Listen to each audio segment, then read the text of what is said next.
dia, eu estou gravando essa aula pela manhã, mas para quem está assistindo essa aula pela manhã, eu desejo um bom dia. Para quem está assistindo essa aula à tarde, eu desejo boa tarde.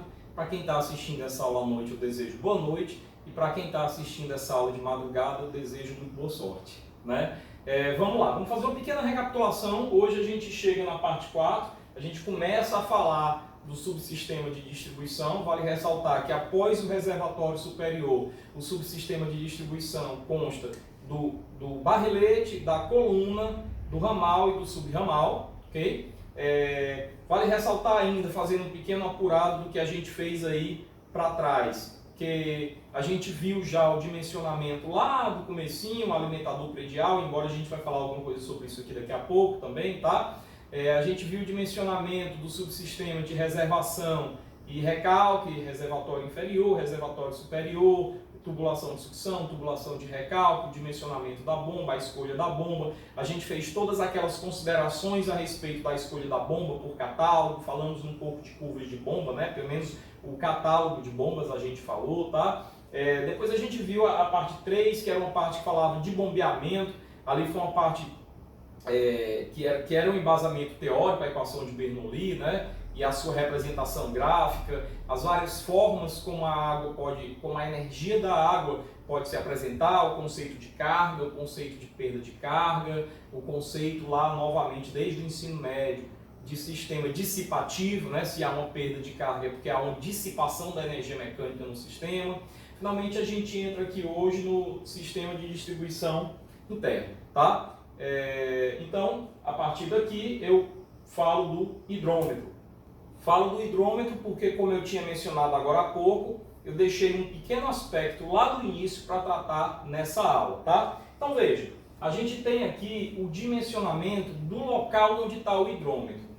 Onde está o hidrômetro? O hidrômetro está lá no meu alimentador predial. Para quem não lembra, ele é o ramal de distribuição, só que ele é o ramal interno, né? Ou seja, após o cavalete, após o hidrômetro, a gente chama aquilo ali de alimentador predial, que é o ramal interno, né? Que é o primeiro, que é de responsabilidade nossa aqui do projeto de instalação predial de água fria, ok? Note que isso daqui se dá em função da vazão do local. Então, se eu imaginar que eu tenho uma casa com 10 pessoas ou uma unidade habitacional com 10 pessoas, cada uma consumindo 240 litros por dia, eu vou ter ali 10 vezes 240, 2.400 litros de vazão por dia, né? Acontece que se você for olhar aqui, isso aqui está em metro cúbico por hora, né? Por hora. Então, 2.400 litros por dia dividido em 24 horas dá 100 litros por hora, né? E note que 100 litros por hora, se eu for converter de litro para metro cúbico, dá 0,1 litro por hora, tá? 0,1 litro por hora. Então, 0,1 é menor do que 1,5, tá? Portanto, eu vou dimensionar para aquele alimentador predial uma tubulação de 15 ou de 20 milímetros, né? Uma tubulação de 3/4 de meia polegada ou 3/4 polegada, ok? Perceba que se eu tiver um edifício onde eu tenha 200 pessoas, onde eu tenha 100 pessoas, cada uma consumindo 240 litros por dia, eu vou ter 24 mil litros por dia, tá? Se eu dividir esses 24 mil litros por dia por 24 horas, eu tenho aí 1.000 litros por hora. 1.000 litros por hora dá 1 metro cúbico. Ainda assim, eu tenho aqui um ramal predial, né, um alimentador predial, com 1 metro cúbico, que é menor do que 1,5. Mas a questão é o seguinte, você deve estar se perguntando, e eu quero comentar essa análise. Você presta atenção nessa análise. Esse é o diferencial de você estar assistindo os vídeos, tá? Professor, você ensinou que a bomba, ela vai trabalhar, por exemplo, se for um edifício residencial, em 3 intervalos de 1h30. Então, ok, você pegou aí 24 mil litros por dia, mas você dividiu por 24. Não era para você dividir por 4,5 horas. Eu quero que você anote essa questão para a gente discutir isso no nosso encontro virtual, tá? Mas eu respondo, olha, você responda aí a seguinte pergunta: onde fica a bomba relativamente a esse elemento que é o alimentador predial que a gente está dimensionando? A bomba fica antes ou depois? Antes a montante, depois a jusante, ok? Então a bomba fica a montante ou a jusante dessa tubulação? A bomba fica depois dessa tubulação, né? Ela fica depois do reservatório inferior, da cisterna. Então, antes até da cisterna, a água ela chega de forma contínua, ela chega 24 horas por dia, a todo segundo a água está chegando no seu prédio pelo sistema público de abastecimento de água, tá? Então eu tenho que realmente entender que até o reservatório inferior, independente do meu sistema ser direto, ser indireto, com bombeamento, sem bombeamento, até o meu reservatório inferior, esse cara, o alimentador predial, ele sempre trabalha de forma contínua, tá? Diferente, por exemplo, da tubulação de sucção e da tubulação de recalque, né? A água só passa pela tubulação de sucção na hora que a bomba está sendo bombeada. Está ligada, está funcionando, né? Então, isso vai ocorrer, se for um edifício residencial, em 3 intervalos de 1h30, durante 4 horas e meia. Isso aí é o que a gente chama de descontínuo. Note que o que é descontínuo? O bombeamento é descontínuo, tá? Então, quando eu falo de contínuo ou descontínuo, eu me refiro ao bombeamento. Então, lá no funcionamento da bomba, mas antes da bomba, aqui no alimentador predial, eu tenho sempre um funcionamento contínuo, ou seja, a água passa por esse alimentador 24 horas por dia. Tá claro isso aí pra gente? Então, eu tenho que pegar aquela vazão de projeto, que é baseado na população e no consumo per capita, que nós já aprendemos a dimensionar, e eu tenho que dividir isso aí por 24 horas, e depois converter, né, de litro para metro cúbico, dividindo por 1000, ok? Então, se eu tenho um edifício aí, onde eu tenho 1000 pessoas, tá? Imaginando aí 1000 pessoas, cada um consumindo 240, eu vou ter 240 mil litros por dia. Dividido por 24, eu vou ter 10 mil litros por hora, tá? O que dá 10 metros cúbicos por hora. 10 metros cúbicos, opa! Até 10 eu posso usar 32 milímetros, tá? Até 10 eu posso usar 32 milímetros, que é 1,5 polegadas, né? Ok, pessoal? 1 polegada e 1/4, tá? Tranquilo com esse dimensionamento? Beleza, passando para frente. E aí, finalmente, a gente entra no assunto da aula de hoje. O hidrômetro ali não era assunto da aula de hoje. A gente entra agora no assunto da aula de hoje, que é o sistema de distribuição interna. E lembrando que o sistema de distribuição interna é composto por barrilete, né, após o reservatório superior, coluna de alimentação, ramal e subramal, né? Barrilete, coluna de alimentação, ramal e subramal. E aí eu quero fazer uma pergunta para vocês, porque o próximo passo dessa aula vai depender da resposta que vocês estão dando aí atrás da tela, tá?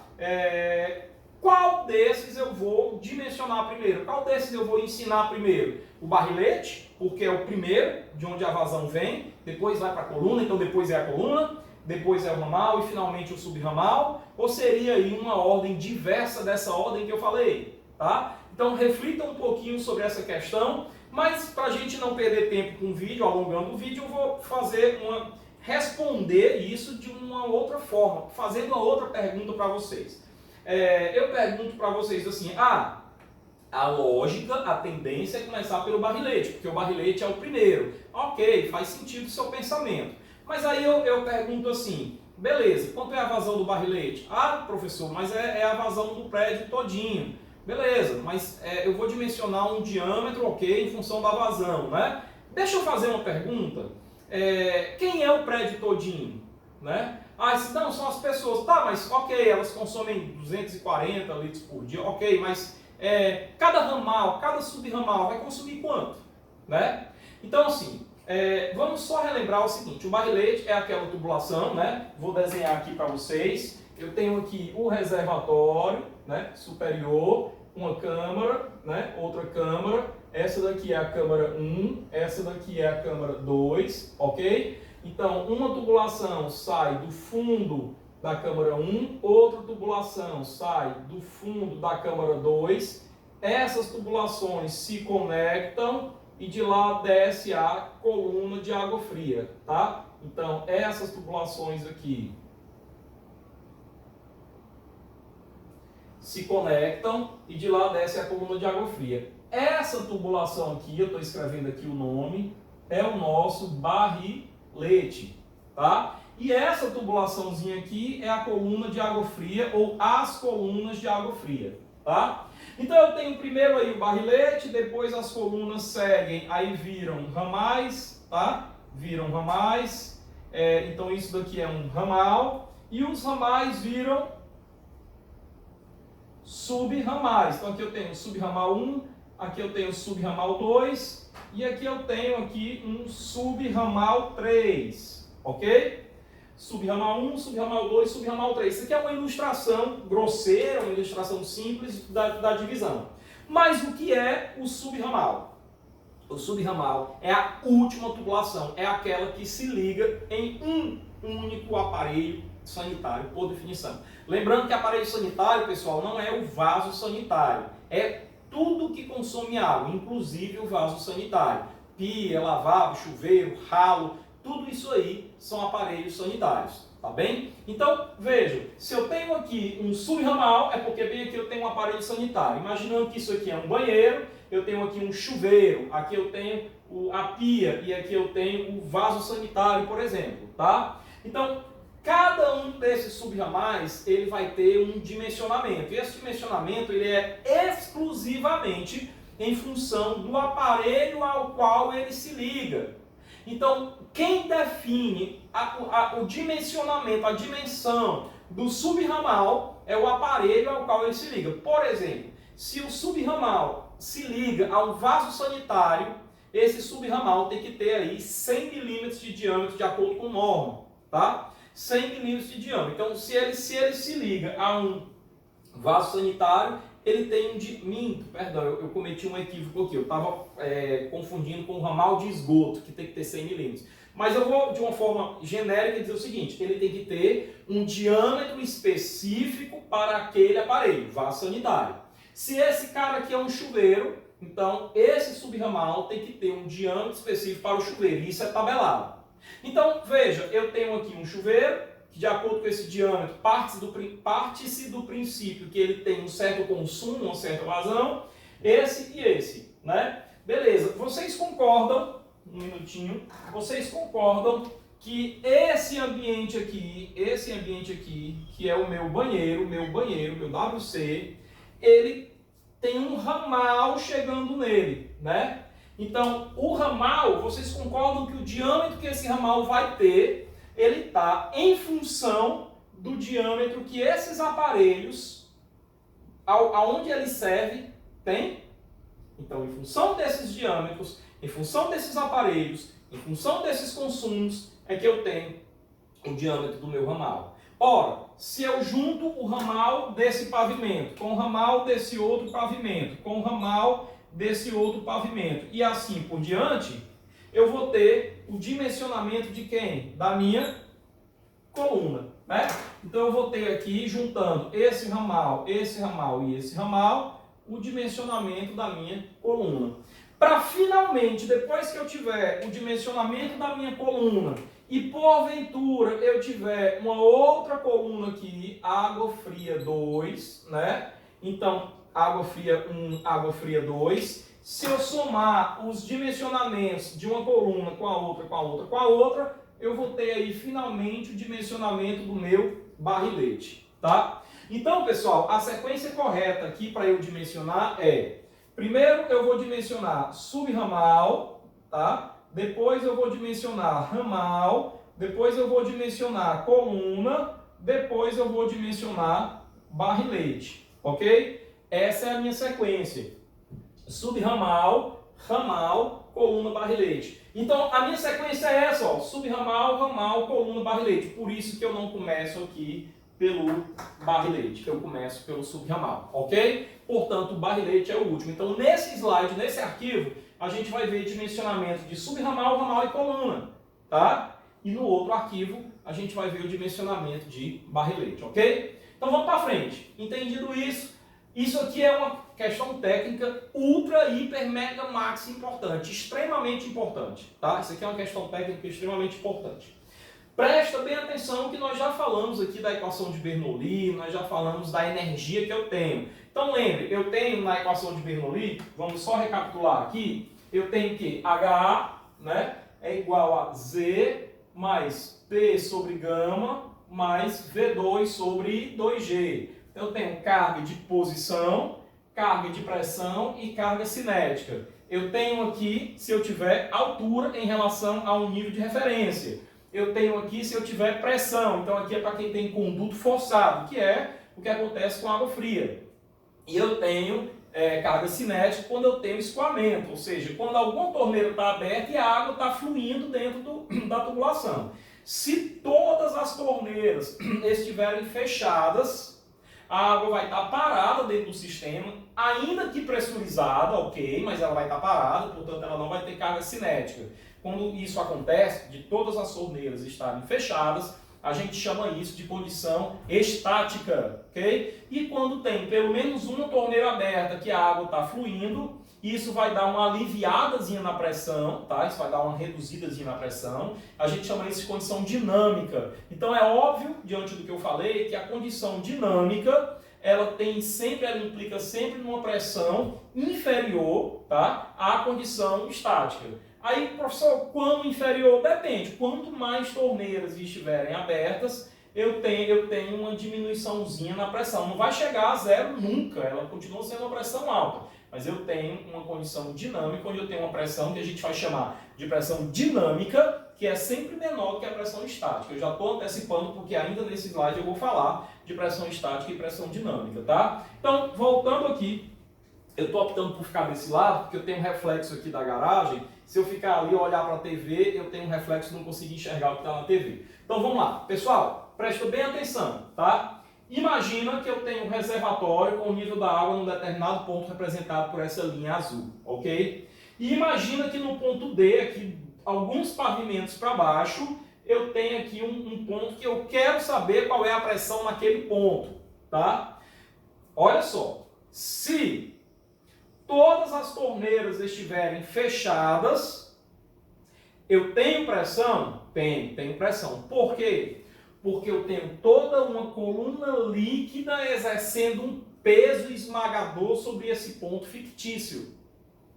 Então, o peso da coluna líquida sobre esse ponto fictício é a pressão, tá? Então, eu tenho pressão nesse ponto? Tenho. Se todas as torneiras estiverem fechadas, eu tenho uma condição que eu acabei de dizer, que é condição estática. Então, eu vou ter o que eu vou chamar de pressão estática. Por enquanto, eu estou explicando nesse slide pressão estática, ok? Vamos para frente. Qualquer dúvida sobre pressão estática e pressão dinâmica, no próximo encontro virtual vocês vão me perguntar, tá? Bem, então, como é que eu meço a pressão estática? Muito simples. Basta medir a diferença de altura entre o nível da água do reservatório e o ponto em questão, e o ponto D. E a diferença de altura entre esse nível e esse ponto é essa alturazinha aqui, tá? Então, se eu imaginar que essa altura aqui são 10 metros, são 8 metros, eu tenho nesse ponto uma pressão, uma carga de pressão, P sobre gama, tá? Uma carga de pressão, nunca escreva apenas a letra P, tá? Eu tenho uma carga de pressão de 8 metros de coluna d'água, tá? 8 metros de coluna d'água. Por que a expressão metros de coluna d'água, centímetros de coluna d'água? Porque eu tenho uma coluna de água acima dele que confere a ele uma pressão hidrostática, aquela que você aprendeu lá no ensino médio, que a gente está chamando simplesmente de pressão estática, que é a mesma coisa, tá? Então, eu tenho uma coluna de água exercendo um peso, tá? Mas, professor, a pressão aqui é quanto? Olha, a pressão aqui é a pressão atmosférica, mas a gente considerando a pressão atmosférica zero, para medir apenas a pressão hidrostática, que é a pressão devido ao peso da água, tá? Então, a gente, embora a pressão atmosférica em ATM é 1 ATM, em centímetro de mercúrio é 7,6 centímetros de mercúrio, 76 milímetros de mercúrio, 1,01 vezes 10 a quinta Newton por metro quadrado, que é Pascal. Embora a pressão atmosférica sejam todos esses valores aí, a gente vai considerar aqui como uma referência. Como a gente só se interessa, repito aqui, só está interessando a pressão devido ao líquido, devido à água, a gente considera qualquer que seja o valor da pressão atmosférica em qualquer unidade, a gente vai atribuir a ela um valor zero, porque ela é uma referência, tá? Então, a partir daqui eu tenho uma pressão devida ao líquido. Se eu desci 8 metros, a pressão nesse ponto é 8 metros de coluna d'água, tá? Essa é a pressão estática. Professor, se eu abrir o registro que tem bem aqui, aí eu entro em condição dinâmica, né? Eu entro em condição dinâmica e a pressão passa a se chamar pressão dinâmica. E ela vai ser um pouco menor do que a pressão estática. Por quê? Duas razões. Uma de forma intuitiva, eu explico assim, eu tenho um certo alívio, né? Na hora que eu abro a torneira, aquela água que estava muito acondicionada, muito pressurizada, muito apertada, ela começa a sair um pouco, né? Não, mas vai chegar mais água. Vai, mas dá um alívio na pressão. E principalmente porque, agora o motivo técnico, durante o escoamento eu tenho perda de carga. Se eu tenho perda de carga, e pressão é carga, né? E pressão é carga, se eu tenho uma perda de carga, eu tenho uma reduçãozinha na pressão. Portanto, a pressão dinâmica é sempre, não é quase sempre, às vezes não tem exceção, a pressão dinâmica é sempre menor do que a pressão estática. Eu vou anotar isso daqui, ó. A pressão dinâmica é sempre menor do que a pressão estática. Isso aí é uma coisa que você não pode esquecer, tá? Então, essa daqui vai ser a pressão, ok? Professor, o que é que significa 8 metros de coluna d'água? Já mencionei em outra aula, mas eu repito. Pessoal, se eu tenho aqui a tubulação na horizontal e eu faço um furo na geratriz superior dessa tubulação, a água vai jorrar e vai jorrar até uma certa altura, né? A altura até onde ela jorra é a pressão, tá? Então, essa água, se eu fizer um furo bem aqui, essa tubulação, se eu fizer um furo bem aqui nesse ponto, a água vai jorrar, não tenha dúvida, até uma altura de 8 metros de coluna d'água. Se eu fizer bem aqui um furo, ela vai jorrar até aqui. Não tem a menor dúvida sobre isso, tá? Por quê? Porque essa é a pressão que o líquido está exercendo sobre ela. Então, obviamente, ela vai jorrar até a altura para que eu tenha dois pontos do mesmo líquido da mesma profundidade e na mesma pressão, né? São as leis da hidrostática, o teorema de Estevam, tá? Então, ela vai jorrar até essa mesma altura, ok? Bom, uma vez compreendido pressão estática, e pressão dinâmica, aí eu quero só dizer uma coisa. Turma, muita atenção no que eu vou dizer, tá? A NBR 5626, que é a NBR que vai tratar sobre o sistema de água fria, ela estabelece o seguinte. Primeiro, ela estabelece que a pressão dinâmica mínima tem que ser igual a 10 metros de coluna d'água, tá? E ela estabelece ainda que a pressão estática máxima ela é, em instalações prediais, 40 metros de coluna d'água, tá? Pessoal, eu tenho várias observações a fazer sobre isso, várias. Vale a pena prestar atenção. Primeiro, vamos lá. Professor, por qual motivo o legislador, ou seja, o cara que escreveu a norma, o normatizador, resolve determinar que numa instalação predial de água fria, a pressão dinâmica mínima seja o valor 10? Essa é a primeira pergunta. Por que o valor 10? Por que não 9, 11, 15, 5, 4? A segunda pergunta. Por que a mínima ela é dinâmica e a máxima ela é estática? São duas boas questões também. Então vamos primeiro responder. Em condições dinâmicas é quando eu tenho escoamento, né? É quando eu tenho alguma torneira aberta, ou seja, alguém consumindo, né? E a gente viu também que a pressão dinâmica ela é menor do que a pressão estática, né? Então quer dizer, a ideia do legislador é o seguinte, é garantir que mesmo na condição da menor pressão de todas, que é a mínima, e que é dinâmica, concordam? Quem não entendeu, quem não concorda, encontro virtual, tá? Então, é garantir que a menor pressão de todas, que é a mínima, não é a máxima, a menor é a mínima, e que ela é dinâmica, porque a dinâmica é sempre menor do que a estática, ela seja suficiente para garantir que a água que vem da rede pública possa subir até 10 metros, que equivale a um edifício de 3 pavimentos, sem precisar de bombeamento. Então a ideia é que para edifícios de até 3 pavimentos, eu possa construir um sistema indireto sem bombeamento, ou seja, eu retiro o reservatório inferior. Eu retiro o bombeamento, retiro o reservatório inferior, por quê? Porque a água, nessa hipótese, ela vai ter energia suficiente para subir até o reservatório superior, que está numa altura de até 10 metros. Ok? Essa é a ideia do legislador. Então, professor, quer dizer que se eu construir um edifício de 4 pavimentos, por norma, eu preciso construir reservatório inferior e bombeamento, ou seja, sistema indireto com bombeamento. Sim, não só por norma, como também se você for fazer sem bombeamento, a água não vai chegar, porque não é compromisso da concessionária atender uma pressão dinâmica mínima maior que 10 metros. Né? Entenda, 12 metros, 13, 15 metros. Então ela pode trabalhar ali com 10. E quando a gente for estudar abastecimento de água, você vai ver que esse 10 dificilmente ele é conseguido. Tá? Dificilmente ele é obtido. Mesmo esse 10 que é o mínimo. Segunda pergunta. Por qual motivo, né, que a pressão estática ela é máxima? Ou melhor, por qual motivo que a pressão máxima ela é estática e não dinâmica? Porque se por sua vez, se a pressão dinâmica, né, ela é sempre menor do que a pressão estática, e eu quero, por exemplo, saber escolher um material que resista até uma certa pressão muito grande, eu tenho que dimensionar para que a pressão que esse material suporte seja a maior de todas. E a maior de todas é, primeiro, a máxima e, segundo, a estática. Então, a pressão estática é definida como a pressão máxima, ela é uma pressão estática. E a pressão estática máxima é 40 metros por coluna d'água. Mesmo as tubulações aguentando pressões bem maiores, você não deve dimensionar num sistema, você deve fazer todas as verificações para que em nenhum ponto do seu prédio você tenha uma pressão estática maior do que 40 metros por coluna d'água.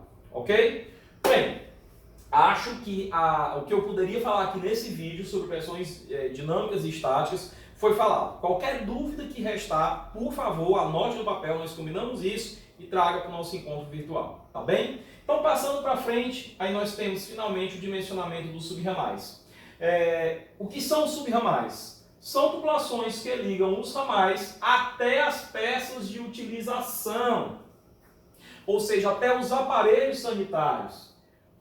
Ou ainda pode ser definido como um trecho que alimenta um único ponto de utilização. Tudo isso está dentro do que eu falei. Um único ponto de utilização é um único aparelho sanitário. Então ela é a tubulação final. Ela é a tubulação que chega no aparelho sanitário. Tá? Bom, aqui eu tenho um esquema onde eu tenho um prédio.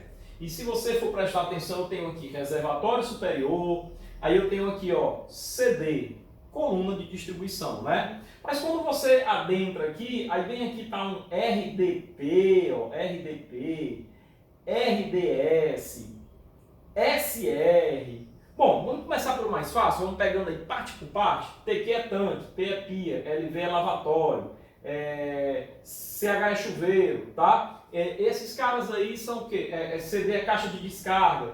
Esses caras aqui são os aparelhos sanitários. Agora, RDP, RDS e SR, aí não são aparelhos sanitários, são nomes de tubulações.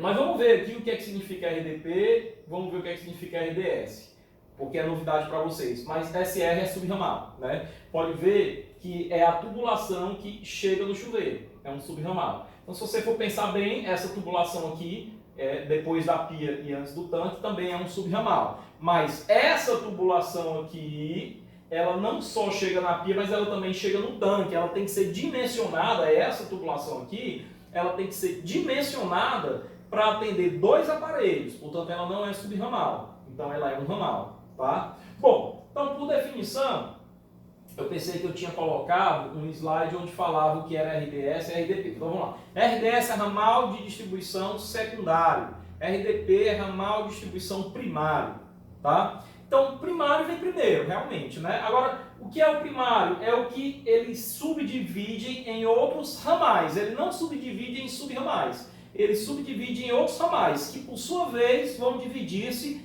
em subramais. Então, as primeiras tubulações são ali RDP, tá? Eu tenho um slide mais na frente que vai explicar isso, tá? E as tubulações que chegam ali em 2 ramais são ramal de distribuição secundário. Veja, geralmente um ambiente, por exemplo, a tubulação que chega num ambiente sanitário, ou seja, num banheiro, é um ramal de distribuição secundária. Já a tubulação que vai distribuir para os vários ambientes seria, aí no caso, um ramal de distribuição primária. E ainda tem um outro bem aqui, que é esse trechinho bem aqui, só esse trechinho menor do que o meu dedo, entre a coluna e o meu registro, tá? Entre a coluna e o meu registro, o meu hidrômetro, tá? Eu vou explicar esse outro trecho daqui a pouco. Mas vamos lá. Como dimensionar o subramal? Como eu já falei para vocês, o subramal ele serve a um único aparelho. Então, o diâmetro dele está em função simplesmente do diâmetro do aparelho. A norma já coloca tabelas onde ela diz qual é o diâmetro que cada aparelho pede. E também os fabricantes, né? Você imagina que um novo aparelho sanitário, diferente de tudo que existe no mundo, venha a ser inventado hoje, esse aparelho vai ter que vir também com a indicação de qual é o diâmetro que ele pede para o subramal dele. E isso está em função do consumo que aquele aparelho tem, tá? Então, por exemplo, se eu pegar aqui uma bacia sanitária com caixa de descarga, tá? Essa bacia sanitária ela vai ter 15 milímetros de diâmetro, que é meia polegada, tá? Mas se eu pegar com caixa de descarga de 20 milímetros, ou seja, 3/4 polegadas, já vai ter 32, 25 também. Mas se for com válvula de descarga de 32, vai ter 40. Com válvula de descarga de 38, vai ter 40, tá? Se eu pegar aqui uma banheiro eu posso usar o de 15 ou de 20, o de meio ou de 3/4, né? Se eu pegar aqui um chuveiro pede um subramal de 20 milímetros. Então, dimensionar os subramais é muito fácil, né? Bom, eu quero só fazer uma observação. Mais uma vez eu faço propaganda. Nós tivemos ontem, né? Hoje eu estou gravando essa aula aqui no dia 16 de junho de 2020, né? Então, ontem, dia 15, nós tivemos mais uma live do projeto Papo Interativo do nosso curso de Engenharia Civil da UFES Mossoró. E a live foi com o professor João Paulo e o professor Robson, que é um professor da PUC, convidado por ele, que falou sobre o uso incorreto de softwares no dimensionamento de estruturas, né? Então, eu faço só o gancho para falar, para quem assistiu isso daí, para lembrar do que eu estou falando, que assim, tem duas maneiras de você trabalhar com instalações hidrossanitárias. Sem software, né? E sem software seria numa planilha, tá? Numa planilha de Excel. O que é que você vai precisar ter? Você vai precisar ter o Excel, o computador ali, e vai precisar ter uma norma aqui com um caderno de consulta o tempo todo. Ocorre que quando você faz um dimensionamento desses, você tem que o tempo inteiro estar consultando a norma, verificando. Não, mas eu posso automatizar a planilha. Pode, mas isso é um processo que vai levar meses ou anos, né? Até você chegar num ponto de automação que você gastou tanta energia nisso que era mais fácil ter comprado um software, tá? E o software, ele te dá essa vantagem, ele faz a tua verificação, né? Então, por exemplo, na hora que tu colocas lá que você vai ligar uma tubulação a um vaso sanitário, com caixa de descarga, aí ele já coloca lá, com caixa de descarga, né, vaso sanitário com caixa de descarga, ou vai ter 15 ou vai ter 32, vai depender do diâmetro da caixa de descarga, tá? Então, na hora que ele chega lá e diz assim, olha, eu vou colocar um chuveiro, ele coloca um chuveiro e você liga a tubulação ao chuveiro, ele automaticamente já coloca 20 milímetros para essa tubulação, simples assim, tá? Então, dimensionamento de subramal não tem mistério, é bem tranquilo, ok? Bom, os fabricantes, portanto, fornecem em seus catálogos os diâmetros que recomendam para os subramais. Isso aí eu já mencionei, é uma questão do fabricante. Atualmente, por se tratarem algumas tubulações de aço galvanizado, os projetos usam 20 milímetros como diâmetro mínimo nos subramais, né? Todo o resto vai ter diâmetro igual ou maior do que 20 milímetros. A turma está abolindo o diâmetro de 15 milímetros, o diâmetro de meia polegada, tá? A turma está abolindo isso aí, ok? Bom, beleza, falado de subramais, vamos aos ramais, tá? E aqui eu faço aquela observação que eu tinha falado, ó. Eu tinha falado do RDP, o RDS faltou esse cara aqui, que é o RA, o ramal de alimentação. Então, veja, o que é o ramal de alimentação? Trecho que fica entre a coluna de distribuição e que fica a montante é antes do hidrômetro, ok? Então, trecho que fica entre a coluna de distribuição e antes do hidrômetro. Eu vou voltar naquela imagem para mostrar para vocês onde é que está o ramal de alimentação aí. Coluna de distribuição e hidrômetro. É só esse cotoquinho aqui, ó. É só esse cabelinho de sapo aqui, tá? Ah, professor, mas se o hidrômetro for mais na frente, 1 metro mais na frente, ok, o ramal de alimentação vai ter 1 metro. Tá? E como é que eu dimensiono? O diâmetro dele é necessário pela soma das vazões dos ramais que compõem ele, tá? Do que vem depois dele, do que vem a jusante dele. A gente vai ver isso já já, tá? Bom, então, visto aí o ramal de alimentação, ramal de distribuição principal, trecho que fica a jusante do hidrômetro, ou seja, logo após o hidrômetro, e antes dele ramificar a primeira vez. Ok? Depois que ramifica a primeira vez, embora ainda não seja subramal, mas ele já passa a ser ramal de distribuição secundária. Tá? Eu gostaria muito de dar um toque para vocês, e esse toque vai valer não só para isso que eu estou falando, mas vai valer para tudo dentro de instalações, dentro de abastecimento de água e dentro de esgoto. Tá? Pessoal, toda vez que um slide, que um livro, que quem quer que seja, nomear tubulações, não leve isso a ferro e fogo, não leve isso totalmente ao pé da letra. É importante que você compreenda os conceitos das tubulações, quem é quem é. Agora, você não vai na prática sair dimensionando, dizendo assim, esse cara aqui vai ser um RA, esse cara aqui vai ser um RDP, esse outro vai ser um RDS. Não. Você simplesmente vai colocando tubulações, tá? E o diâmetro o software dá, então você não tem essa grande preocupação de estar nomeando. É óbvio que em determinados momentos, por uma questão de concepção, por uma questão de idealizar como que eu vou conceder o meu projeto, aí eu preciso sim imaginar que essa tubulação é assim, que essa outra é assada, tá bom? Bem, uma vez explicado quem é ramal de alimentação, ramal de distribuição principal, ramal de distribuição secundária, eu tenho aqui uma aguinha, tá?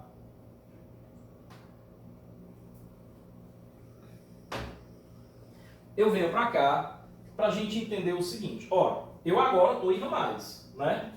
Essas duas hipóteses são o coração do dimensionamento de ramais.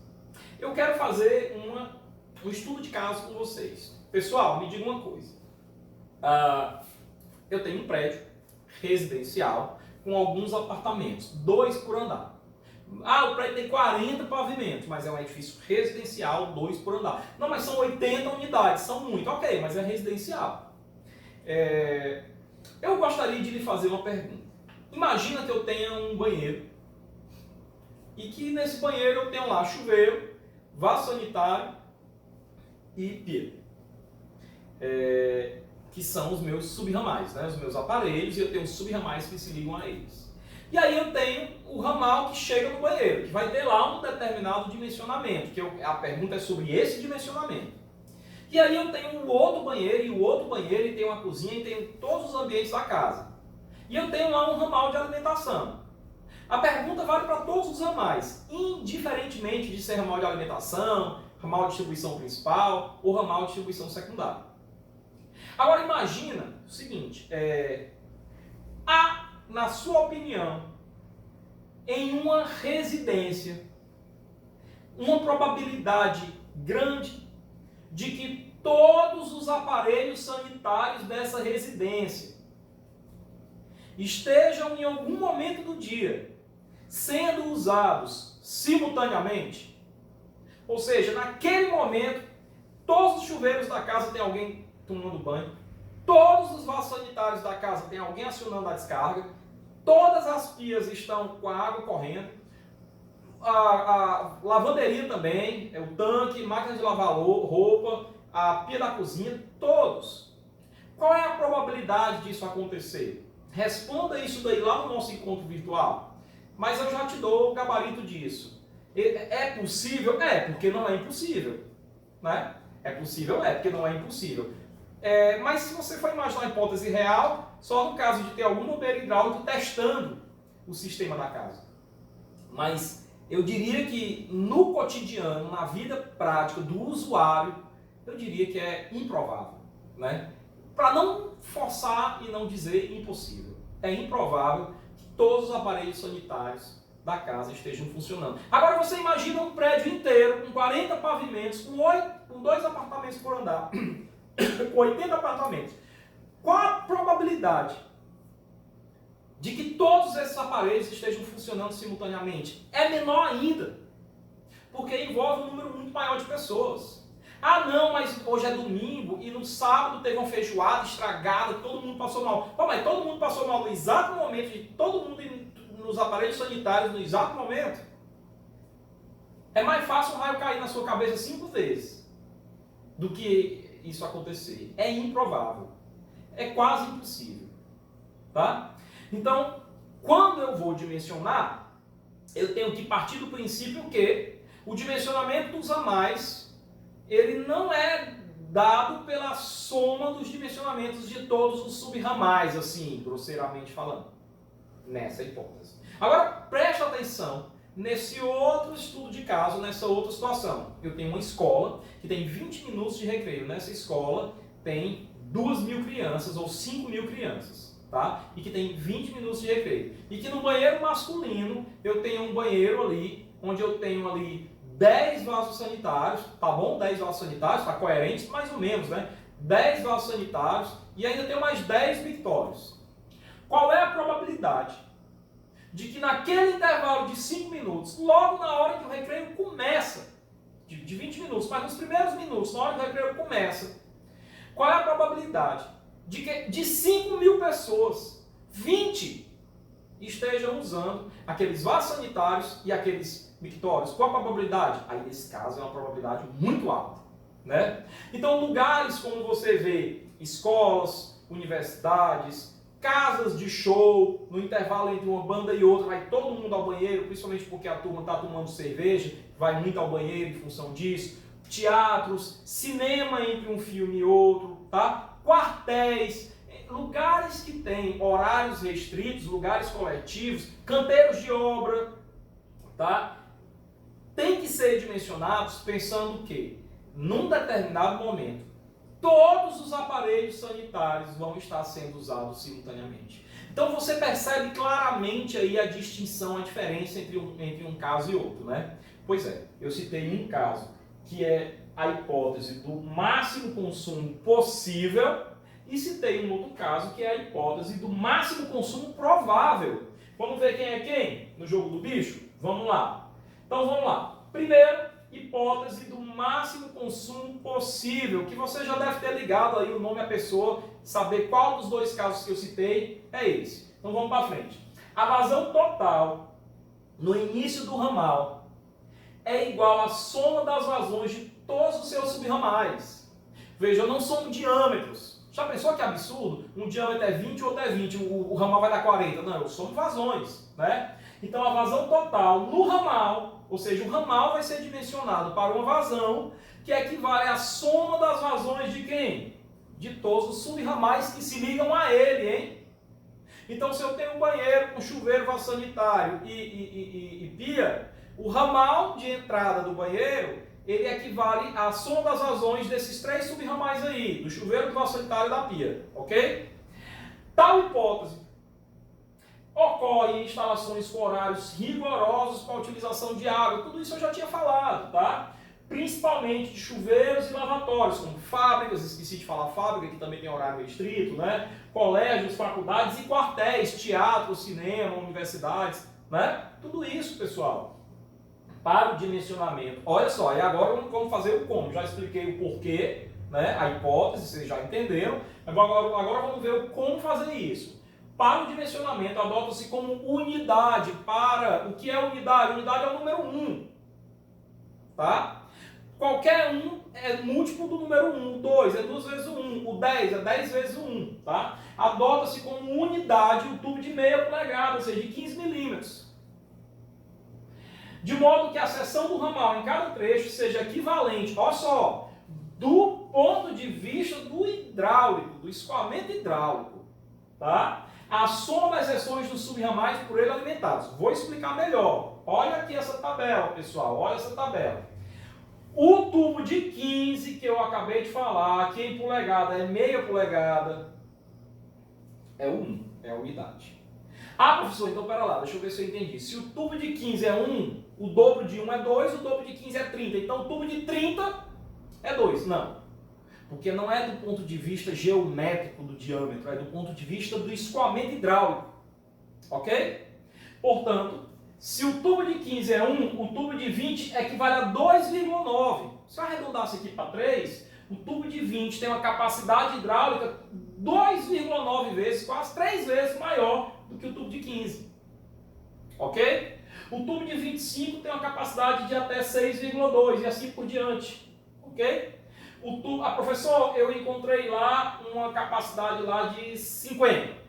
Bom, mas 50 então eu uso quem? Vamos lá. 50 está onde? 50 está onde? Opa, 50 é antes de 65. Está bem aqui, né? Então, esse tubo aqui, ele vem até a capacidade de 65. Ó, esse aqui vai até 1. De 1 a 2,9, tá? De 2,9 a 6,2. Então, até 5. Esse daqui, ó, vai até 65. Então, eu vou usar um tubo de 60. Ok? Repito. O 50 está aqui dentro. O 37,8 é aqui, é nessa linha. O 65,5 é nessa. O 50 está aqui dentro. Aqui dentro é o de 60. Ok? Bom, vamos lá. Então vamos pegar um exemplo prático para a gente dimensionar isso, tá? De acordo com a hipótese do máximo consumo possível. Ok? Dimensionar um ramal, né? O dimensionamento aqui é de ramal, alimentando 5 chuveiros e 5 lavatórios e um colégio interno. Vamos só lembrar que o chuveiro, vou voltar aqui para o subramal, tá? Vamos só lembrar que o chuveiro tem um diâmetro de 20, tá? E que o lavatório, deixa eu me afastar para enxergar, perto demais a gente não vê. Cadê você, meu amigo lavatório?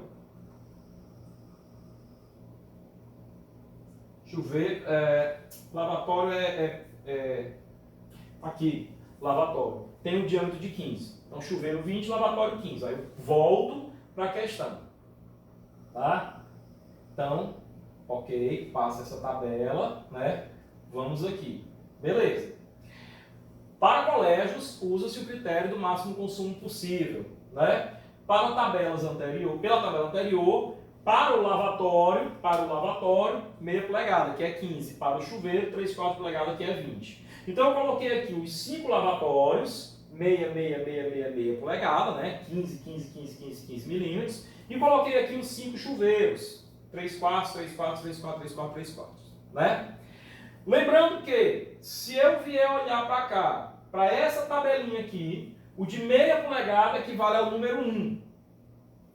O de 3/4 polegada equivale ao número 2,9, para o dimensionamento do ramal.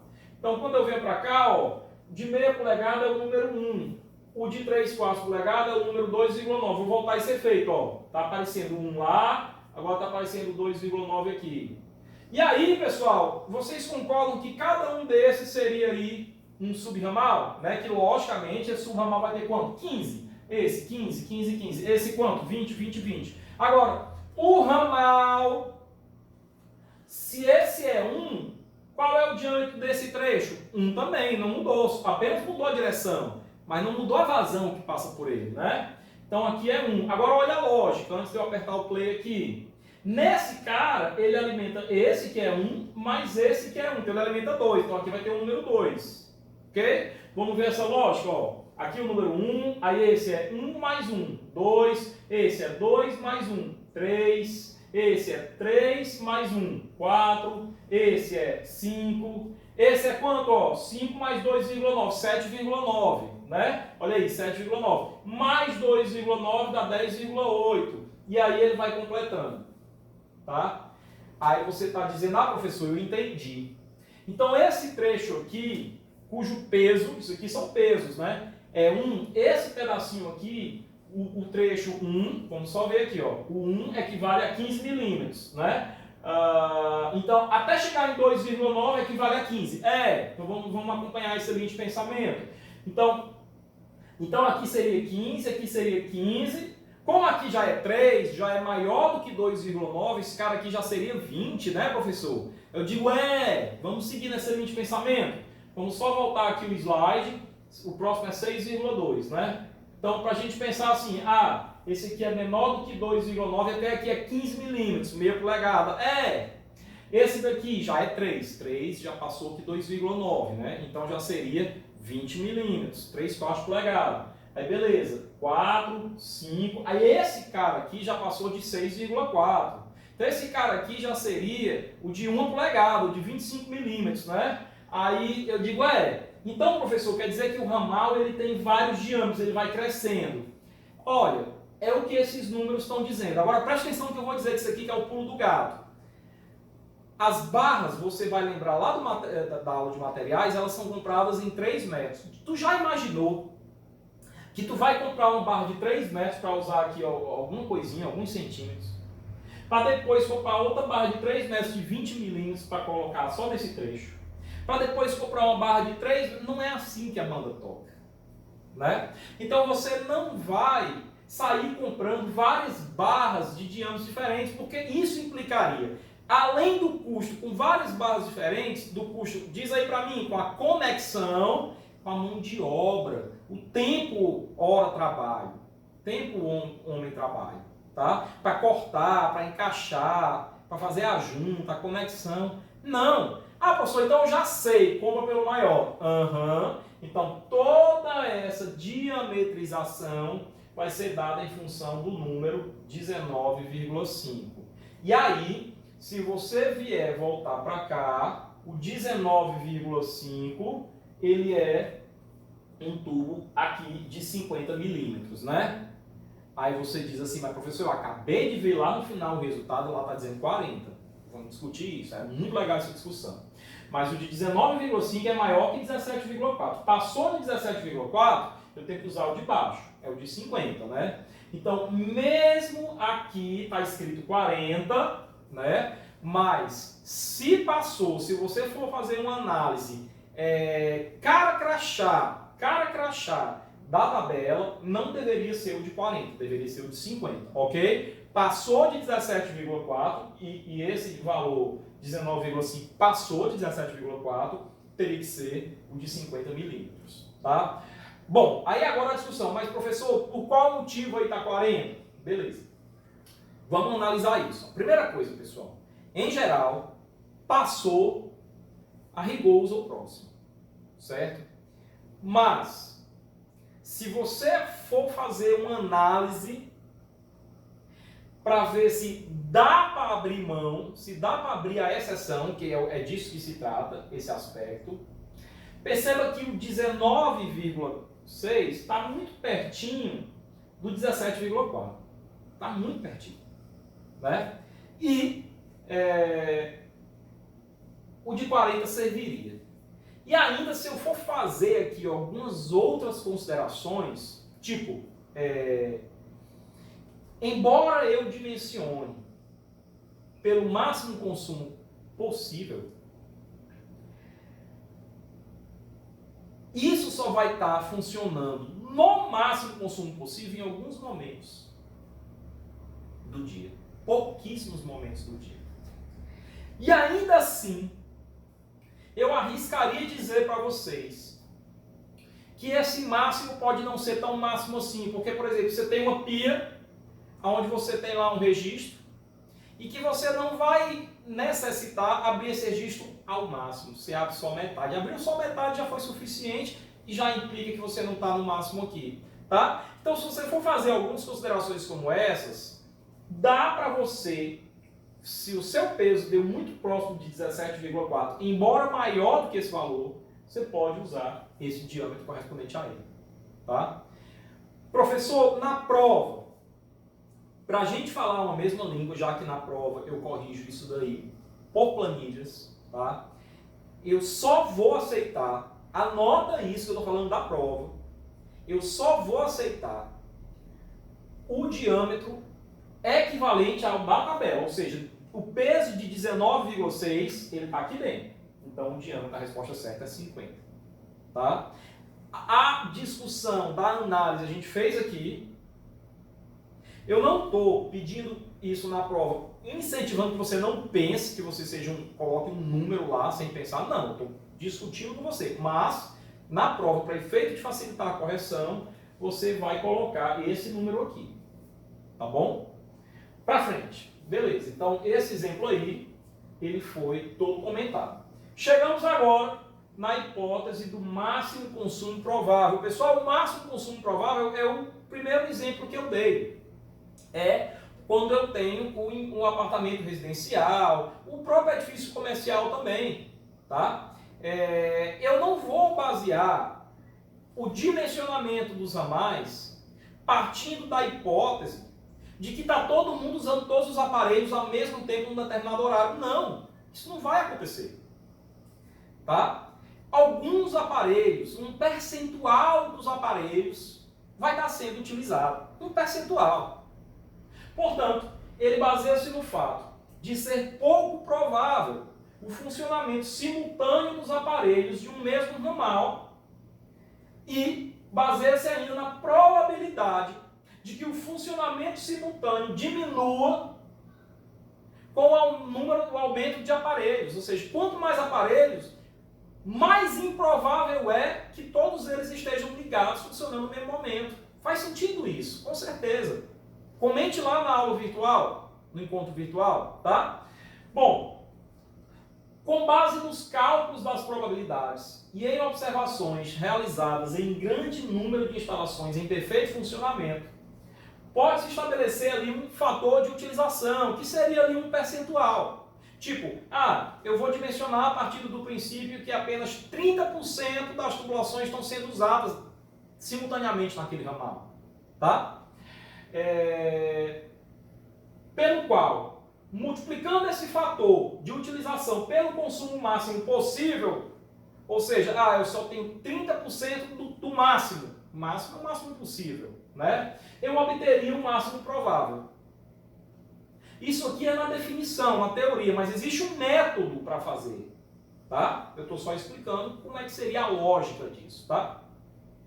Evidentemente, a seção hidráulica, a área da secção transversal do ramal será inferior à soma dos correspondentes aos subramais. Ou seja, aqui eu não tenho mais que dizer o seguinte, a vazão do ramal equivale à soma das vazões dos subramais que alimentam ele. Não.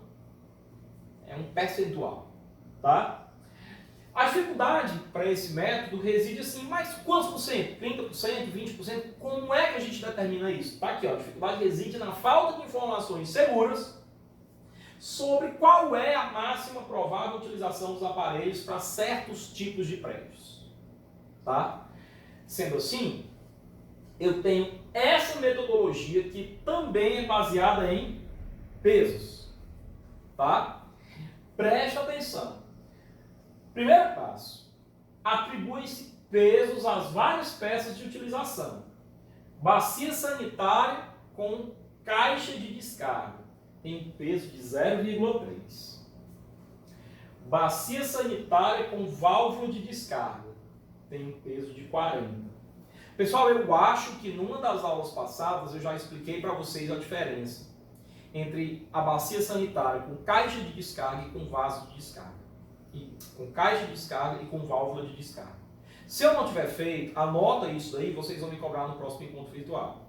De qualquer maneira, partindo do princípio que eu já fiz essa distinção, eu vou só relembrar o seguinte. A válvula de descarga ela é mais exigida, porque ela repõe água imediatamente. Então ela tem que ter um diâmetro maior. A caixa de descarga ela é menos exigida, porque ela vai levar um tempo, em minutos, para repor aquela vazão, aquele volume de água que fica dentro da caixa. Por essa razão é que o peso da válvula de descarga é 120 vezes maior. É mais que 120 vezes maior do que o peso da caixa de descarga. Se você dividir 40 por 0,3 dá mais que 120. Tá? E aí eu tenho banheiro, banheira, tá? Bebedouro, bidê, chuveiro, lavatório, que é pia, né? Chuveiro elétrico, né? Tem o chuveiro comum, tá? Mas chuveiro elétrico, mesmo peso, 0,1, tá? E aqui eu continuo, a máquina de lavar roupa ou prato, mictório, pia torneira elétrica, tanque de lavar, e aí vai, torneira de jardim.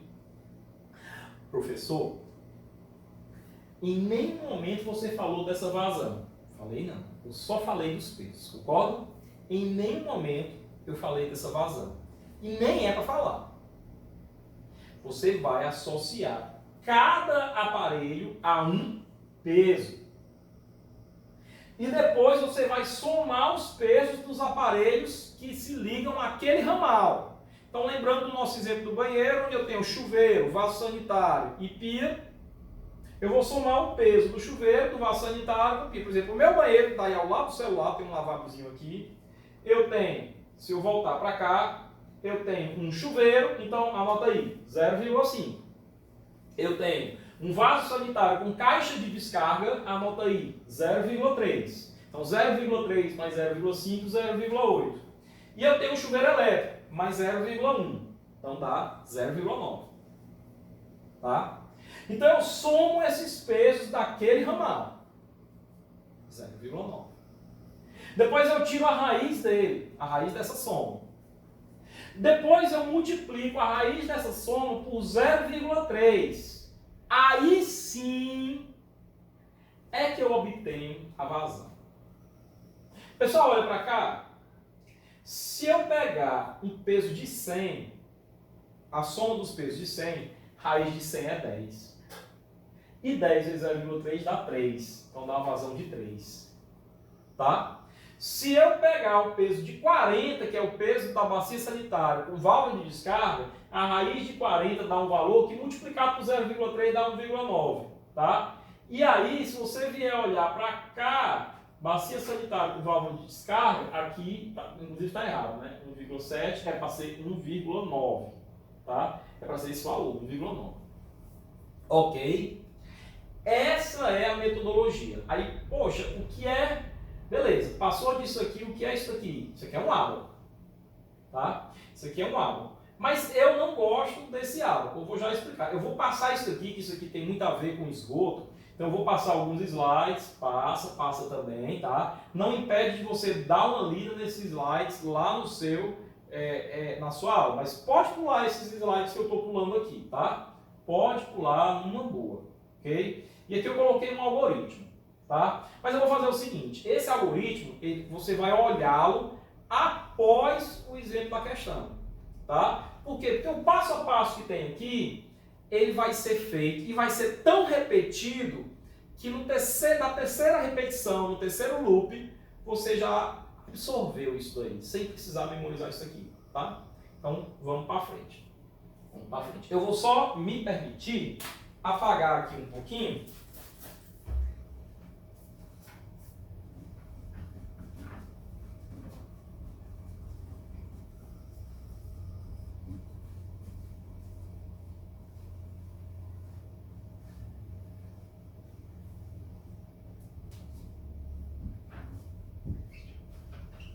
Vamos lá. Porque eu vou usar já esse trechinho aí, tá? Vamos lá. Pessoal, então eu tenho aqui uma questão onde eu tenho um prédio aí, tá? Ele está dizendo que até a altura do nível da água, muito importante isso aqui, hein? Aquele conceito de pressão. Até a altura do nível da água, ele tem essa altura aqui, de 38,45 metros, medido lá do primeiro pavimento até a altura do nível da água. Eu tenho aqui um barrilete e eu tenho uma coluna, que é a que está sendo estudada nessa questão, que é essa coluna aqui, que ela vai começar no ponto B. Do ponto B até o ponto C, começa o primeiro pavimento, aí D, E, F. Então a primeira coisa a fazer é o seguinte, olha pessoal, você vai numerar, nomear pontos. A, B, C, D, ok? Você vai nomear pontos. Do ponto mais alto, do nível da água, até o último lá embaixo, de cima para baixo. Por quê? Porque a vazão ela desce. Tá? Então você vai nomear pontos de cima para baixo. Ok? Então ponto A, ponto B, na primeira derivação, ponto C, e em cada derivação um novo ponto. O pé direito, né? Na verdade o pé direito não, a altura de cada pavimento de laje a laje, 3,15 metros. Tá? A altura de cada pavimento. Assim como se a altura de cada pavimento é 3,15 metros, a distância entre duas derivações, ou seja, entre dois ramais sucessivos de um pavimento a outro, é 3,15 metros. Ok? Aqui ele também deu a seguinte informação. Se eu somar essa alturazinha aqui, mais essa alturazinha aqui até o nível da água, vai dar 3,80 metros nesse primeiro aqui. Tá? Caminhando para frente.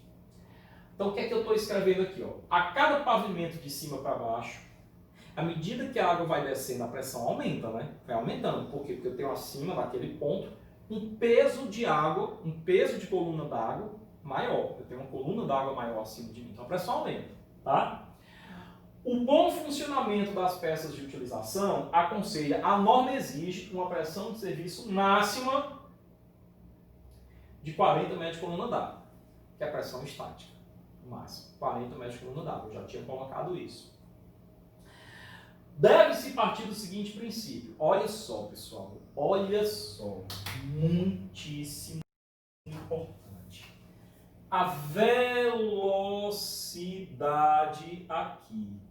A velocidade, ela tem que ser mantida entre 2 e 2,5 metros por segundo. Isso daqui, olha só o que eu vou escrever, vou até aumentar o tamanho da letra, ó. É critério de dimensionamento, tá? Isso daqui é critério de dimensionamento. Muito importante isso daqui. Muito importante, ou seja, você vai dimensionar, achar os diâmetros de modo a respeitar essa regrinha.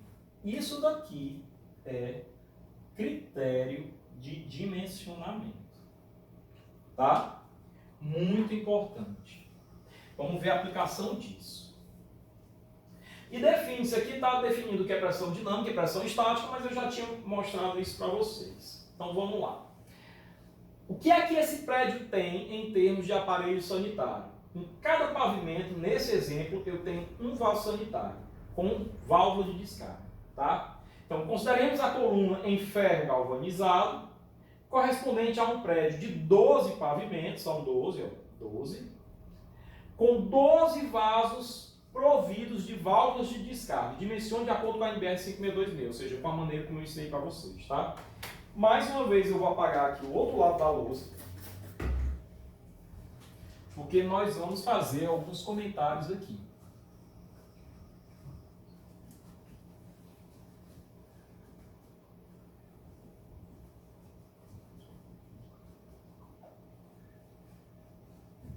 Ok? Vamos lá. Pessoal, vamos lá.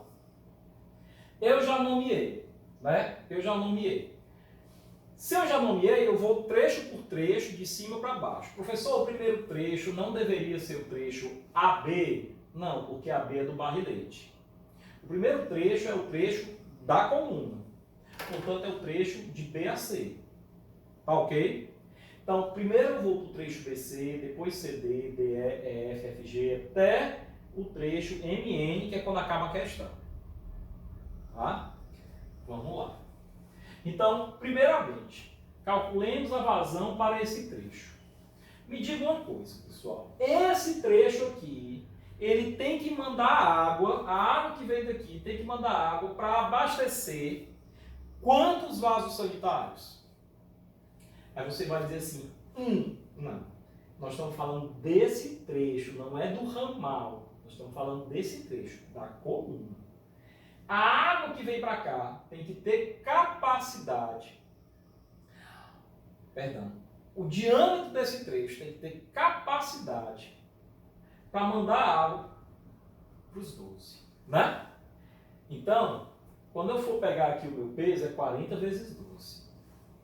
Tá? Ah, professor, eu entendi. Então, no próximo pavimento, no próximo trecho, BC, CD, já não são mais 12, porque um já ficou para cima. Já são só 11, exato. 12, 11, 10, 9, 8, 7, ok? Então é 40 vezes 12, que dá 480 a soma dos pesos. Que multiplicado vezes 0,3 me dá uma vazão de 6,55. Nunca some vazões. Eu vou repetir, ó. Nunca some vazões. Nunca some vazões. Sempre some pesos. Não é somatório de Q, é somatório de P. Soma os pesos para obter quem? A vazão. Que deu esse valor aqui, ó, 6,55 litros por segundo. Tá? Aí eu vou recapitular uma coisa que foi falada na aula passada. Equação, deixa eu pegar um pincel melhor. Equação de perda de carga. Tá? Equação de perda de carga. O que é que importa para a gente aqui? Que todas as equações de perda de carga relacionam perda de carga ou carga unitária em função da vazão e do diâmetro. Já tinha sido falado isso. Pessoal, toda equação de perda de carga, relaciona a perda de carga total ou a perda de carga unitária com vazão e do diâmetro. Então, repito, eu tenho 3 incógnitas, 3 variáveis. Perda de carga, vazão e diâmetro. Então, se eu tenho uma equação com 3 variáveis, para eu descobrir uma, eu tenho que ter as outras 2. Concordo? Para eu descobrir uma, eu tenho que ter as outras 2. Veja, ressalto ainda que J, lembre que J, que é perda de carga unitária, é ΔH sobre L. Ou que ΔH é igual a JL. Tá? Então, J é ΔH sobre L, ou ΔH é JL. Tá? Perda de carga unitária, perda de carga total sobre o comprimento. Ou perda de carga total é a unitária vezes o comprimento. Ok? Bom, voltando a isso que eu falei aqui, eu venho para cá. Eu encontrei a minha vazão, 6,55 litros por segundo. Relembro um detalhe. Por mais que a gente esteja se habituando a se comunicar em litro por segundo, até pensar, é igual ao idioma inglês, você fala inglês quando você pensa em inglês. A gente se comunica em litro por segundo, mas qualquer cálculo que for feito em equações de perda de carga tem que ser no Sistema Internacional de Unidades. Então eu tenho que converter isso para metro cúbico por segundo. Dividindo por 1000. Dá 0,0655. Tá? 0,00655. Tá? Tá aqui, 0,00655. Mas ok. Então aqui ele está dizendo aqui, ó, ábaco de ferro hipoxial. Professor, o que é isso? Aí eu relembrei também a vocês que existem várias equações de perda de carga. Existe a equação de Rosen-Williams, existe a equação da fórmula universal, que é Darcy-Weisbach, tá? E existe ainda Ferr-Whipple,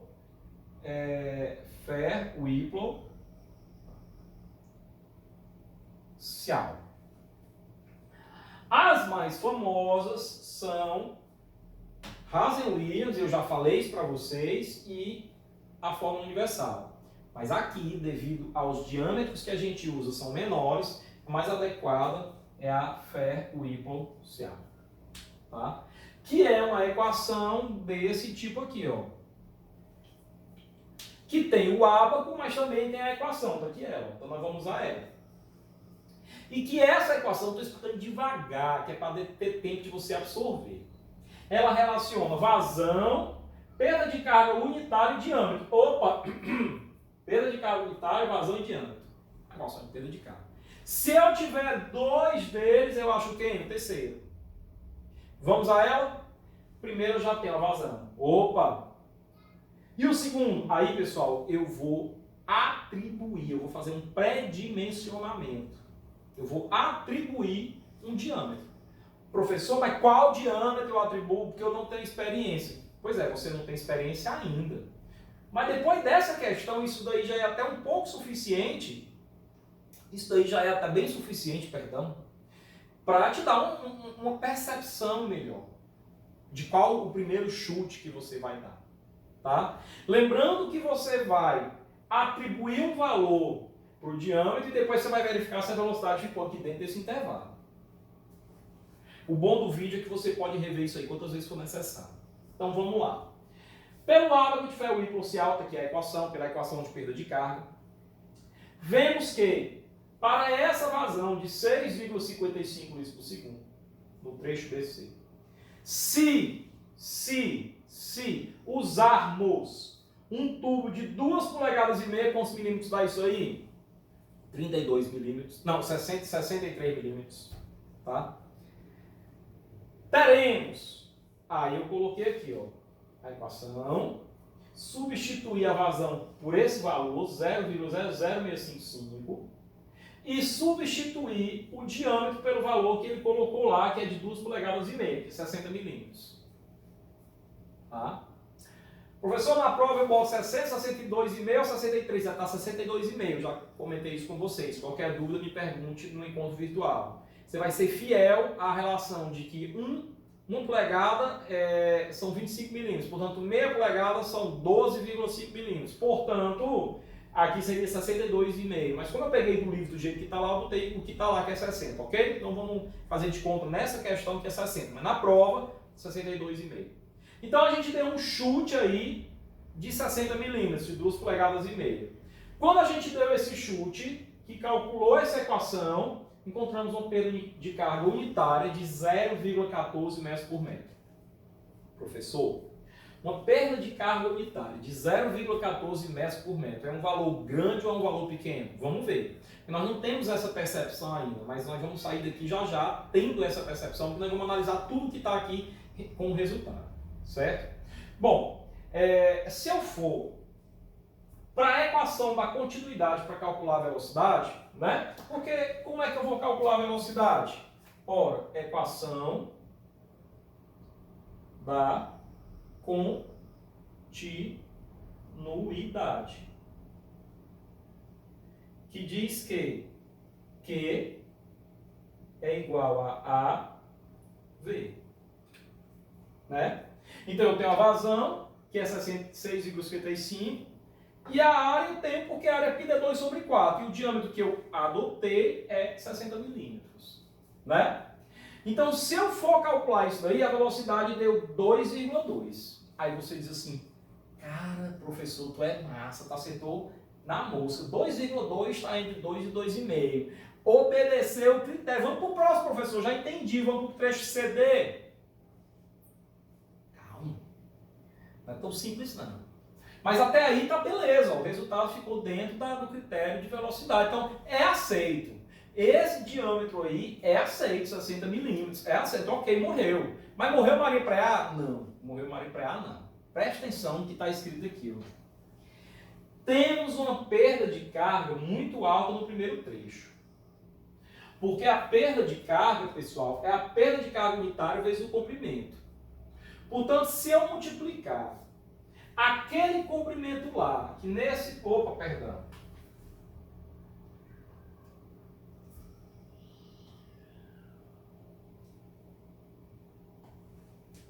Se eu multiplicar aquele comprimento lá, que nesse trecho BC é 3,80 metros, e olha que ele é maior do que 3,80 metros, porque eu estou pegando só esse trecho com essa altura. Eu não estou pegando esse trecho horizontal, não. Isso aqui é um trecho horizontal nessa direção, e esse aqui é um trecho horizontal nessa outra, formando 90 graus num plano horizontal, entre esse e esse. Mas, ou seja, eu estou pegando aqui um comprimento menor do que o comprimento real da tubulação. Estou pegando 3,80, só para a gente ver qual é. A intenção aqui é só ver qual é. Então, se eu pegar 3,80 e multiplicar pela perda de carga unitária 0,14, ou seja, 3,80 vezes 0,14, vai me dar uma perda de carga de 2,10 metros. Aí você vai pensar assim, ó. Se eu for pensar lá naquele slide, eu vou voltar ao slide que eu quero mostrar para vocês. Vai levar um tempinho, mas é importante.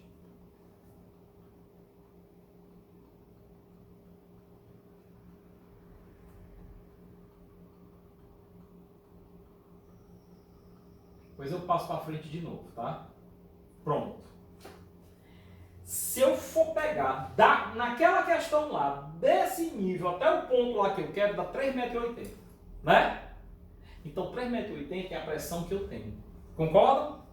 Eu tenho 3,80 m que Deus me deu, ou seja, a diferença de altura que me deu. Só que eu vou ter uma perda de carga. Eu vou ter uma perda de carga de 2,10 m. Então, a pressão estática é 3,80 m. Ok. Mas para o aparelho funcionar, eu tenho que me basear na pressão o quê? Dinâmica. A pressão dinâmica, ela se difere da pressão estática pela perda de carga. Então, eu posso afirmar que a pressão dinâmica é a pressão estática menos a perda de carga. Vamos anotar isso, inclusive?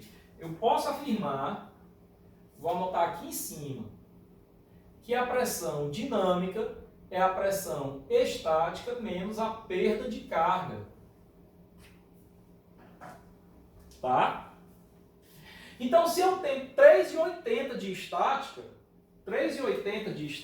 olha para lá, menos 2,10 vai dar 1,70. Aí agora eu vou passar lá para aquele slide, tá? Para frente é mais rápido. Vou passar lá, estou chegando. Opa, acerta. Tá?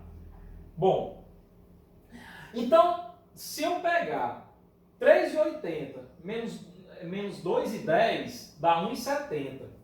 Só que ele está dizendo aqui o seguinte, ó.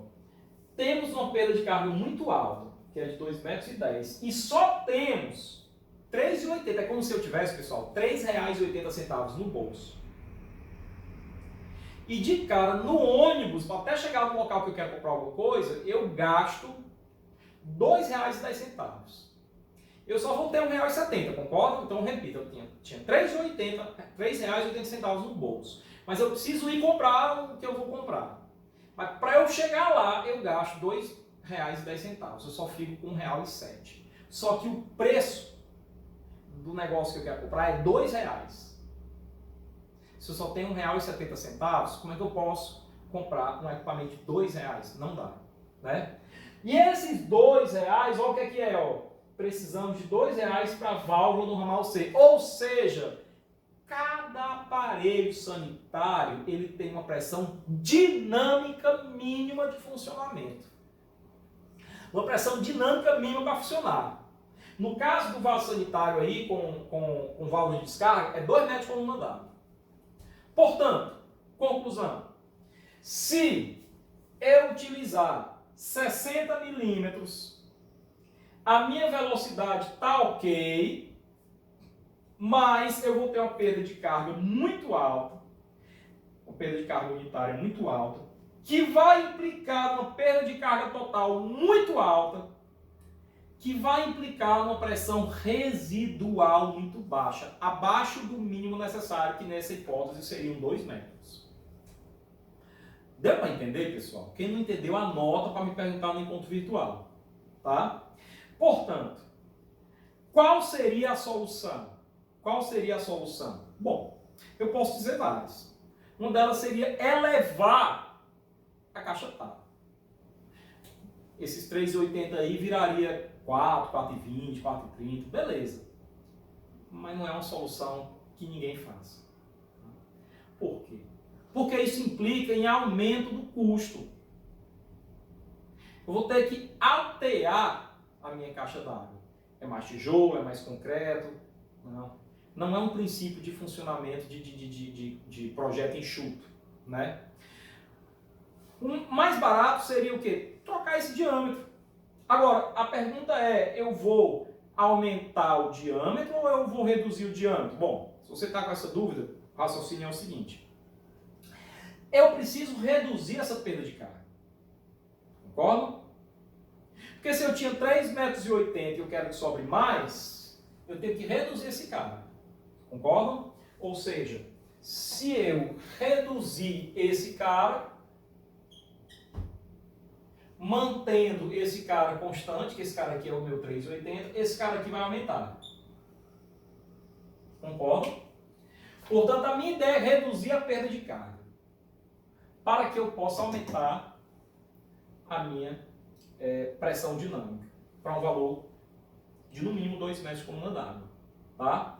E como que eu vou reduzir essa perda de carga? Aumentando ou diminuindo o diâmetro? Se eu aumento o diâmetro, eu reduzo a perda de carga, porque eu reduzo o atrito. Quanto menor o diâmetro, maior a perda de carga. Ok? Então eu tenho que aumentar o diâmetro. Então qual é o próximo diâmetro maior do que 2,5 polegadas? 3 polegadas, 75 milímetros. Agora vamos fazer valendo, que eu acho que agora que 75 milímetros dá. Vamos nós? Vamos lá. Eu vou refazer o trecho BC com 75 milímetros. Só que agora... Cadê? Aqui ainda é 60, ok. Só que agora é o seguinte. Lembra que eu tinha pegado só 3,80, mas que na verdade era bem mais, que eu não tinha nem considerado aquele trecho horizontal? Agora eu vou considerar. Ali, entendam que ali eu diminuí o tamanho da tubulação. Diminuí não, eu considerei pouca tubulação e mesmo considerando pouca, a perda de carga já era muito grande, já era bem acessível. Se eu fosse fazer aquele cálculo no slide anterior, considerando esse comprimento todinho aqui, não só 3,80, mas considerando 22,30, calcula aí quanto dá 22,30 vezes 0,14 metros, coluna d'água, dá enorme. Dá mais de 2 metros, quase 3 metros de perda de carga. Ora, se eu só tenho 3,80, eu vou perder 3 de perda de carga, vai ficar 80 centímetros. Aí é que é ruim mesmo.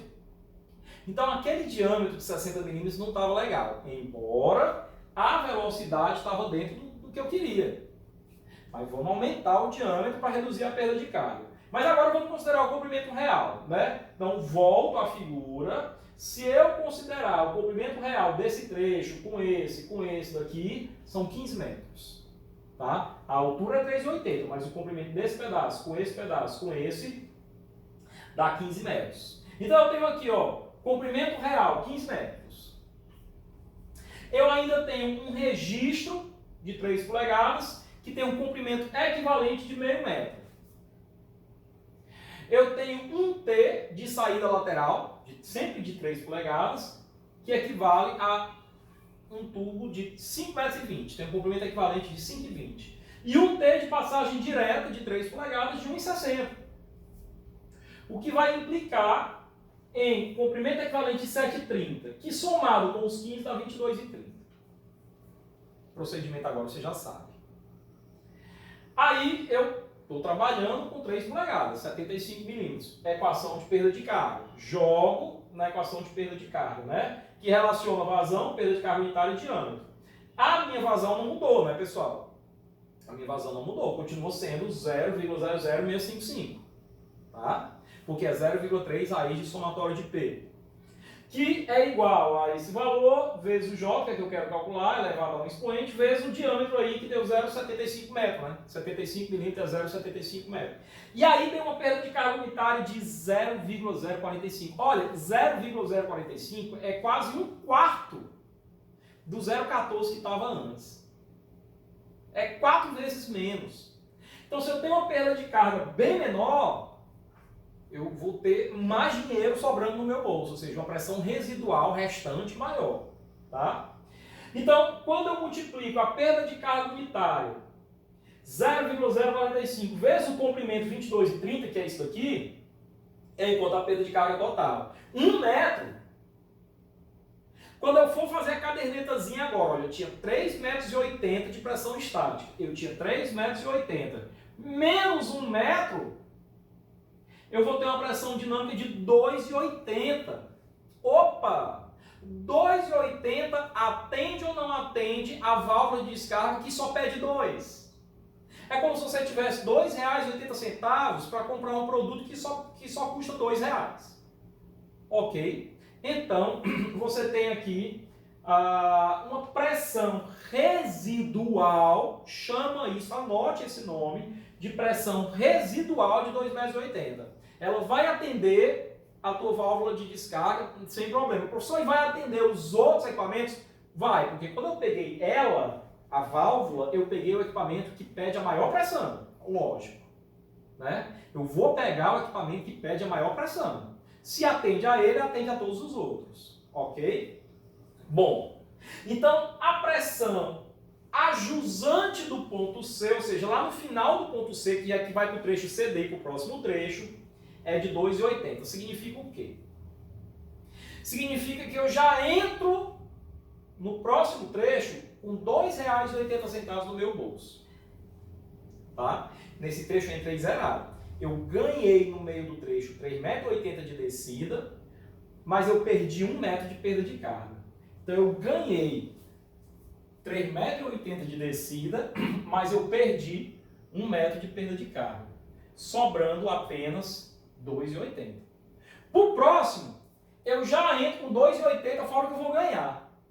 Tá? Mas vamos ver aqui no próximo. Então beleza, ó. Agora é o trecho CD. Primeira questão. No trecho CD, agora eu não tenho mais 12, eu tenho só 11. Porque um vaso sanitário era o que estava acima dele, já passou.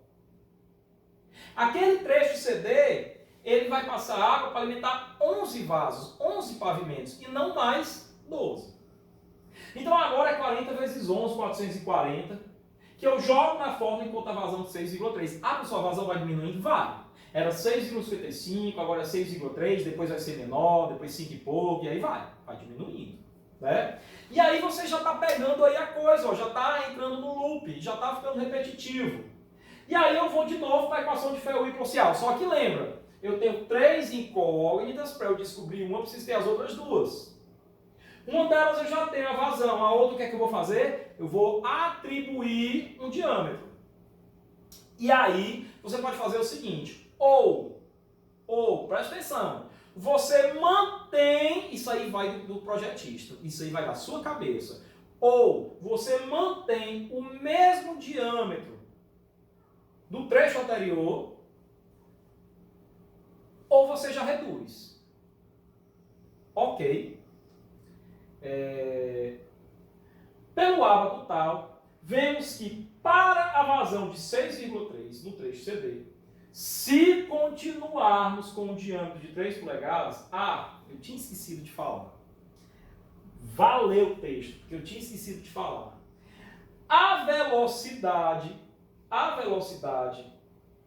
ela estava, se eu usasse 75, a velocidade estava abaixo de 2, estava 1,7. Eu não calculei, mas você pode calcular aí usando a equação da continuidade. A velocidade estava 1,7. Voltando aqui, ó, voltando do trecho BC. Eu não calculei aqui a velocidade, tá vendo? Ó, não tem velocidade aqui. Mas usando esse diâmetro, a velocidade está baixa, está 1,7. Aí você diz assim, puxa professor, sempre tem um problema, né? Eu resolvi um problema, que é o problema da pressão, mas eu criei outro.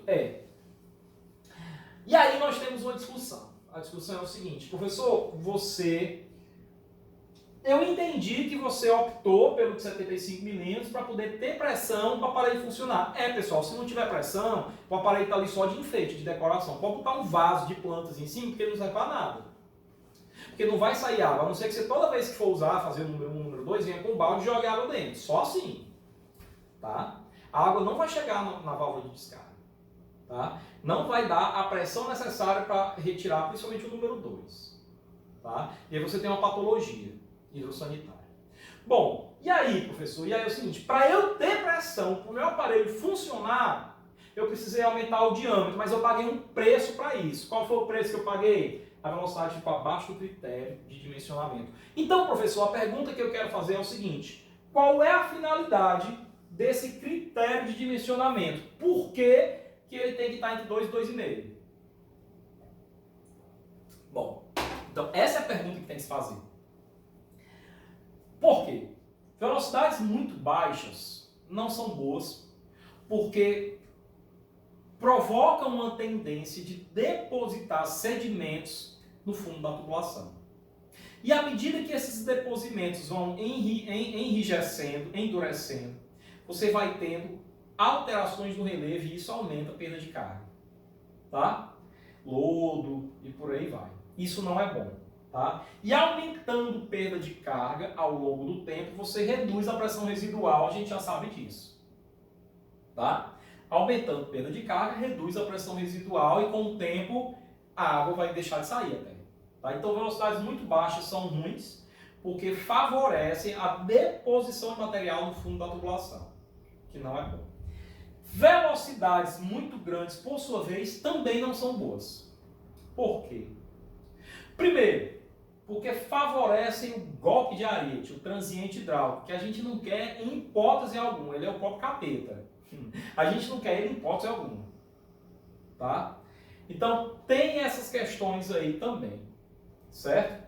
Então, por essa razão é que a norma pede que você mantenha essa velocidade dentro desse critério. Professor, eu posso, pelo bem maior, abrir uma exceção? Pode. Eu tive que abrir uma exceção lá no último pavimento, no trecho BC, no 12º pavimento, e apenas nele. Por quê? Porque eu cheguei lá liso, sem dinheiro, sem pressão. Eu desci 3,80, eu ganhei 3,80. Mas se eu mantivesse uma tubulação de 60, eu ia perder eu ia perder 3. Não ia ter pressão, o equipamento não ia funcionar. Embora a velocidade estava dentro do critério. Então, para eu ter a pressão para o equipamento funcionar, eu tive que aumentar o diâmetro, mas o preço que eu paguei foi a velocidade ficar abaixo do mínimo. Ah, professor, então significa o quê? Significa que lá no 12º pavimento, eu tenho uma probabilidade maior de ter ali um aumento de perda de carga no ramal dele. Tá? Eu tenho uma probabilidade maior de que com o tempo, essa tubulação, ela, com essas incrustações, elas possam ter ali uma perda de carga. Mas foi um preço necessário, um remédio necessário. Tá? Um remédio que nem é tão amargo. Né? Então, pode abrir a exceção? Nessa hipótese, tem que abrir a exceção. Tá? Então, nesse último pavimento, que é o 12º pavimento, para eu ter pressão, para alimentar a válvula de descarga, eu precisei aumentar o diâmetro e que essa velocidade não foi atendida. Ok? Voltando para o trecho CD. Então, no trecho CD está escrito aqui, ó, se continuarmos com o de 75 milímetros, que foi o que eu usei no trecho BC, a velocidade seria muito baixa, 1,7. E não há mais essa necessidade. Não há mais. Vejam que eu só aumentei o diâmetro para 70, porque eu não tinha pressão. Agora, pessoal, eu já entro nesse pavimento com 2,80 m de pressão. Já é maior do que os 2 metros precisa. Fora os 3,15 metros que eu vou ganhar descendo o pavimento. Ó. Então eu tenho 2,80 já, é como se eu já tivesse R$ 2,80 no bolso, tá? E eu ainda vou ganhar mais 3,15 metros. Tá? Então veja lá. Então ela está dizendo aqui, ó, se eu mantivesse os 75 milímetros, a velocidade permaneceria muito baixa. Só que agora eu não preciso mais disso, então eu posso reduzir novamente 75 milímetros para 60. Então eu vou usar o 60. Ah, professor, mas eu não me toquei disso. Beleza, se você continuasse aqui com 75, você ia encontrar a velocidade baixa. Aí você ia testar o 60. Tá? Beleza. Então, quando eu testo o 60, aí a perda de carga deu alta, ok. Mas dessa vez não vai mais atrapalhar. Deu 0,14, né? E aí a velocidade deu aquele 2,2, que está dentro do meu limite, ok. A gente já tinha feito esses cálculos, por isso que eu não estou mais nem explicando. Então, se eu usar o de 60 milímetros, assim como na minha primeira tentativa no trecho anterior, a perda de carga tinha dado essa. Aqui vai dar ligeiramente diferente, porque lá a vazão era 6,55, que é 6,3. Mas faz de conta que é o mesmo valor, tá? Vai dar ligeiramente diferente. E essa velocidade vai dar ligeiramente diferente, tipo 2,21, alguma coisa assim, tá? Beleza. Então, como 2,2 está dentro do meu critério, eu aceito. Então, agora é só seguir com os cálculos. Eu aceitei. De agora em diante, o trecho CD vai ter o diâmetro de 60, tá? Aí, beleza. Aí agora vamos para os comprimentos. Real, 3,15 metros. E tem um T, né? Um T de passagem direta de 2,5 polegadas, que é o de 60, porque eu estou falando de uma tubulação de 2,5 polegadas, que tem um comprimento equivalente de 1,30 m. Que 3,15 com 1,30 é 4,45. Quando eu pego 4,45 de comprimento, multiplico pela perda de carga 0,14, eu só vou perder 0,62. A minha perda de carga, que no trecho BC estava gigante, 3 metros e tanto, aqui deu 0,62. Aí olha a minha cadernetinha, meu fluxo de caixa de pressão. Fluxo de caixa de pressão. Isso aqui é um fluxo de caixa, pessoal. Para quem tem pequenos negócios, é um fluxo de caixa. É o que tem naquele dia, soma com o que entra, subtrai o que gastou naquele dia, o que sobrou é o que vai começar o dia seguinte. Aí o do dia seguinte é o que tem, vai somar com o que vai entrar, vai subtrair com o que vai sair, o que sobrar é o residual, que serve para o dia seguinte. E assim por diante. Isso aqui é um fluxo de caixa. Então, do dia anterior, ou seja, do pavimento BC, eu tinha 2,80. O que é que eu ganhei? Eu ganhei 3,15, ele desceu mais 3,15. Eu fiquei com 5,95. O que é que eu perdi? Eu perdi 0,62. Fiquei com 5,33. Ah, professor, entendi. Então, a pressão vai aumentando à medida que desce os pavimentos. Sim. Ele estava com 2,80, agora nesse pavimento já está com 5,33, que é o que vai começar o próximo. Já vamos para o próximo, ó. CD morreu, DE. Aí agora rápido, pessoal, porque já entramos no loop, já repetimos, já explicamos bem, agora vamos rápido para acabar a aula, tá? Agora já são somente 10 vasos sanitários. São 10 pavimentos. Então, 40 vezes 10, 400, raiz da 20 vezes 0,6. Se usássemos na equação de perda de carga o 50, aí a velocidade ia ser grande demais. Né? Ó, se eu aumento, a velocidade diminui, né? Quando eu aumentei para 75, a velocidade não ficou em 1, pouco. Aí quando eu reduzi para 60, a velocidade aumentou para 2,2. Se eu reduzir, ela vai aumentar mais ainda, vai ficar em torno de 3. Então a dica que eu dou é o seguinte: por padrão, o que é que você pode fazer? Sempre tentar manter o mesmo diâmetro. E verificar a velocidade. Se a velocidade subiu ou desceu, aí é sinal de que você vai ter que mudar o diâmetro. Abaixo do limite, tá? Ou acima do limite, tá? Então vamos lá, eu vou continuar com o diâmetro 60, que é o diâmetro do trecho anterior, o trecho CD, tá? Usa a equação de perda de carga para a vazão de 6 e o diâmetro 60, deu 0,12. Ela diminuiu, ela não era 0,14? Agora ela é 0,12, né? A velocidade deu 2,1, ó, 2,1 tá beleza aqui, ó, tá dentro, ok. Se tá ok, beleza, o trecho DE vai ter diâmetro de 60. Morreu Maria Praia. Agora vamos para a cadernetinha. Comprimento real, 3,15. T de passagem direta, 1,30. O diâmetro é o mesmo, não mudou, é igual do item anterior, 4,45. Que multiplicado pela perda de carga, 0,53. Vamos para o nosso fluxo de caixa de pressão. Com que pressão eu comecei o dia de hoje? Ou seja, esse trecho, 5,33, que é o final da pressão do trecho anterior. Quanto eu ganhei nesse pavimento descendo? 3,15 metros, dá 8,48. Quanto eu perdi? 53, 7,95. A pressão vai aumentando. Vamos lá, próximo. Anota, trecho é F. Beleza, agora só são 9, deu isso daqui, 5,69. Vocês já entenderam, vou passar rápido isso aqui, tá? Beleza, se usássemos 50, a velocidade ainda seria excessiva, acima de 2,5. Por que eu coloquei isso? Porque é como o autor do livro colocou. Mas eu disse para vocês o seguinte, então, mantenha.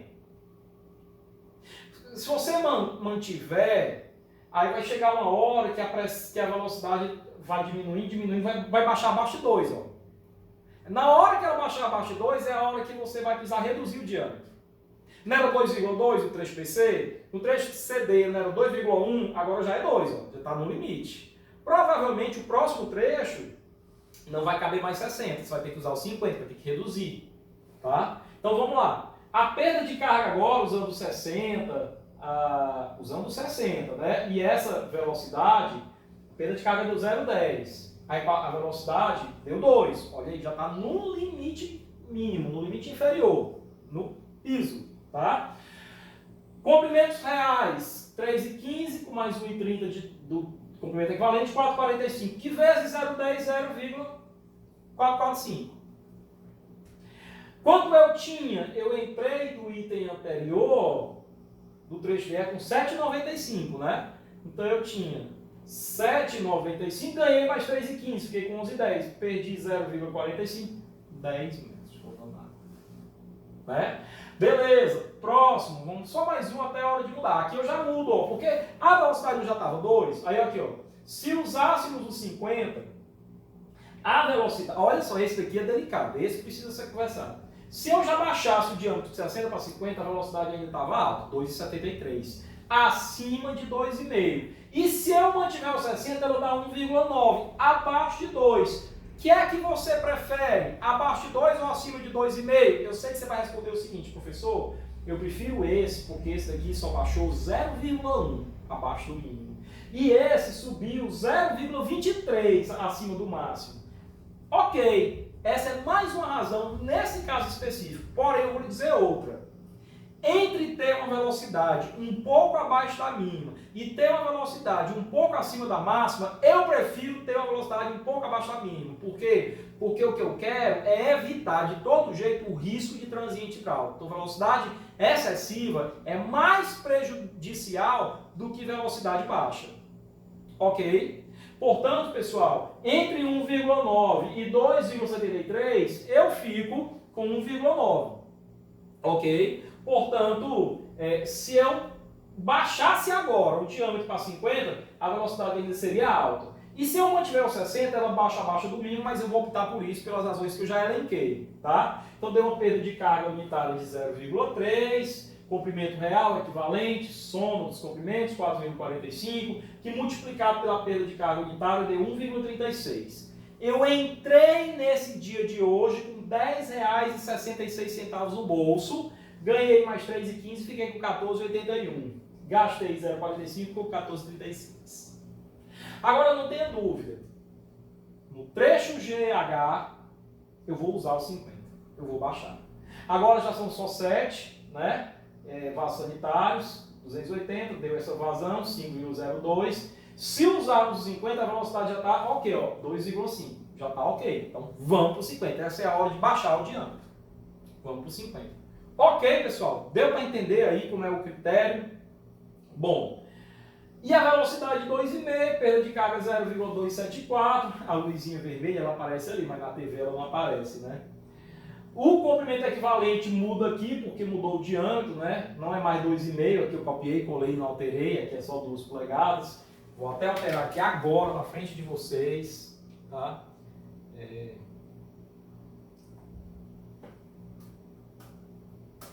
Opa, pronto. Salva.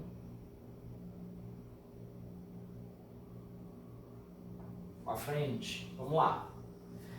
Ok? Aí deu 4,25, que multiplicado pela perda de carga 0,274 deu 1,16. Aumentou a perda de carga de novo. Claro, reduziu o diâmetro.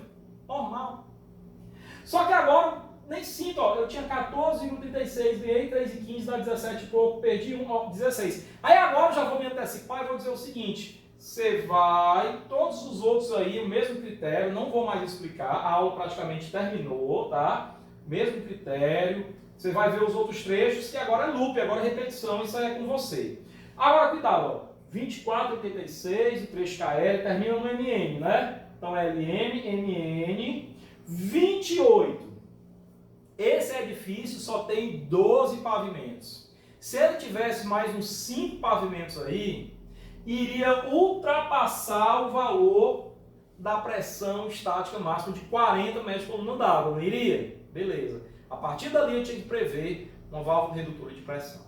Então, se eu tenho um edifício com 30 pavimentos, depois, sei lá, depois de 14, 15, 16 pavimentos, depende desses cálculos aqui, se chegar perto de 40, aí você não vai esperar chegar em 40, bota ali em 39, mais ou menos, aí você já coloca a sua válvula redutora de pressão. Ok? Vamos para, então, terminou. Isso daqui, pessoal, é a planilha, tá? Isso daqui é a planilha, como a gente apresenta essa eu vou disponibilizar, assim que terminar essa aula, eu vou para o SIGA-A, disponibilizar a planilha modelo para vocês, certo? E como a gente apresenta isso? Ó, coluna, essa é a coluna de água fria 1. Aqui está escrito 1, mas eu poderia escrever AF1, tá? Os trechos BC, CD, DE, EF, FG, tá? Os pesos unitários, como cada peso é 40, 40, 40, mas aqui é o acumulado, né? O 12º pavimento, que é esse, ele serve a 12 pavimentos. Já, é 12 vasos. Já o primeiro andar só serve a um vaso, né? 40. Aqui o cálculo da vazão. Então aqui no Excel está lá uma função igual a 0,3 vezes raiz desse cara aqui. E esse cara aqui é o somatório do peso. Então aqui é somatório do peso, aqui é 0,3 somatório do peso. Esse cara aqui é que é a grande brincadeira, ó. Esse cara aqui é que é o diâmetro. Essa parte da aula, o uso prático da planilha, a gente vai fazer no encontro virtual. Vocês me cobrem isso. O uso prático da planilha a gente vai fazer no encontro virtual. Por isso que é importante você estudar isso com antecedência, tá? Bom, e aqui eu vou testando um diâmetro. Eu testo 75, a velocidade ficou abaixo, mas a pressão deu. Tá aqui, ó, 2,80. Mas se eu tivesse colocado 60 aqui, essa pressão aqui ia dar pequena, não ia atender o que eu precisava. Tá? Eu precisava no mínimo 2 para esse cara. Aí aqui deu 2,80, 2,80 ok. Né? Então, esse cara aqui é o que você vai, esse é o que você vai ficar brincando de alterar no Excel. Tarefa de casa. Construa essa planilha no Excel de forma automatizada. Construa de forma automatizada. Professor, eu vou mexer nesse e nesse. Não, cara, isso aqui é só uma conversão. Você simplesmente faz uma função se. Se aqui tiver 75, aqui escreva 3. Se aqui tiver 60, escreva 12,5. Se tiver 50, escreva 12. Função se. Então, na hora que você muda esse, ele vai mudar esse. Cálculo da velocidade é o resultado da equação do uso da continuidade. Você pode botar também V aqui sobre A, sendo que a área é πd2 sobre 4. Comprimentos, aqui você tem que sair digitando. Aqui você tem que sair digitando. Num software não precisa, mas aqui você tem que sair digitando. Lá no primeiro trecho, não sei se você lembra, no trecho BC tinha um comprimento real de 15, um equivalente de 7,30, o total de 22,30. A pressão disponível, você digita essa primeira, você digita 3,80, que é a altura que você tem. Ou seja, essa digitação é a leitura da altura da pressão estática. Você digita isso lá, não é automático. Esse daqui não é automático. Todos os outros de baixo vão ser, mas esse não é. Repito, essa primeira não é, todas as outras de baixo são. Porque esse cara equivale a esse, ó. Lembra? O dinheiro que eu começo no dia seguinte é o dinheiro que eu terminei o dia anterior. O que eu terminei o dia anterior é que a pressão jusante, ó, 2,80, trago para cá. 5,33, trago para cá. 7,95, trago para cá. E assim por diante. Mas esse primeiro eu digito porque equivale à diferença entre o nível da água do reservatório e o primeiro ponto. Tá? Beleza, então pressão disponível, esse primeiro eu digito. Perda de carga, calculo pela equação da perda de carga. Então isso daqui é a equação de Ferro-Hippoxial. Aqui a perda de carga unitária, porque nesse caso a equação de Ferro-Hippoxial me dá perda de carga unitária. A perda de carga total é a unitária vezes o comprimento total. Portanto, se eu multiplicar 0,045 vezes 22,30 vai dar 1. E essa pressão de jusante é 2,80, essa pressão de jusante é a pressão disponível menos a perda de carga, que equivale a isso aqui. A pressão jusante é a pressão disponível, que no caso aqui é a estática, 3,80 menos a perda. Tá aí, bem explicado. No segundo, automático, automático, automático, aqui você vai brincar testando velocidade, tá? Construa essa planilha, tá? Vai brincar testando velocidade, digita 3,15, aqui vai ser igual para todo mundo, ok? Digita, perda de carga equivalente, comprimento equivalente, né? Isso aqui é automático e esse cara é a soma desses dois. A pressão disponível aqui, esse cara é igual a esse, então, show de bola. Perda de carga unitária é a equação de perda de carga. Perda de carga total é a unitária vezes o comprimento. E a pressão jusante é essa equação aqui. É a pressão disponível, 2,80. Deixa eu ver aqui.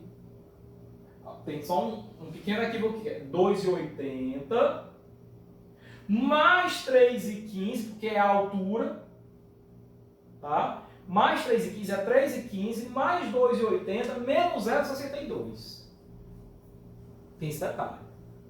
Tá? E aí você tem a planilha toda. Veja que a pressão, aqui é a conversão para quilopascal, tá? Multiplica por 10. Mas aqui a pressão vai aumentando, ela morre em 28.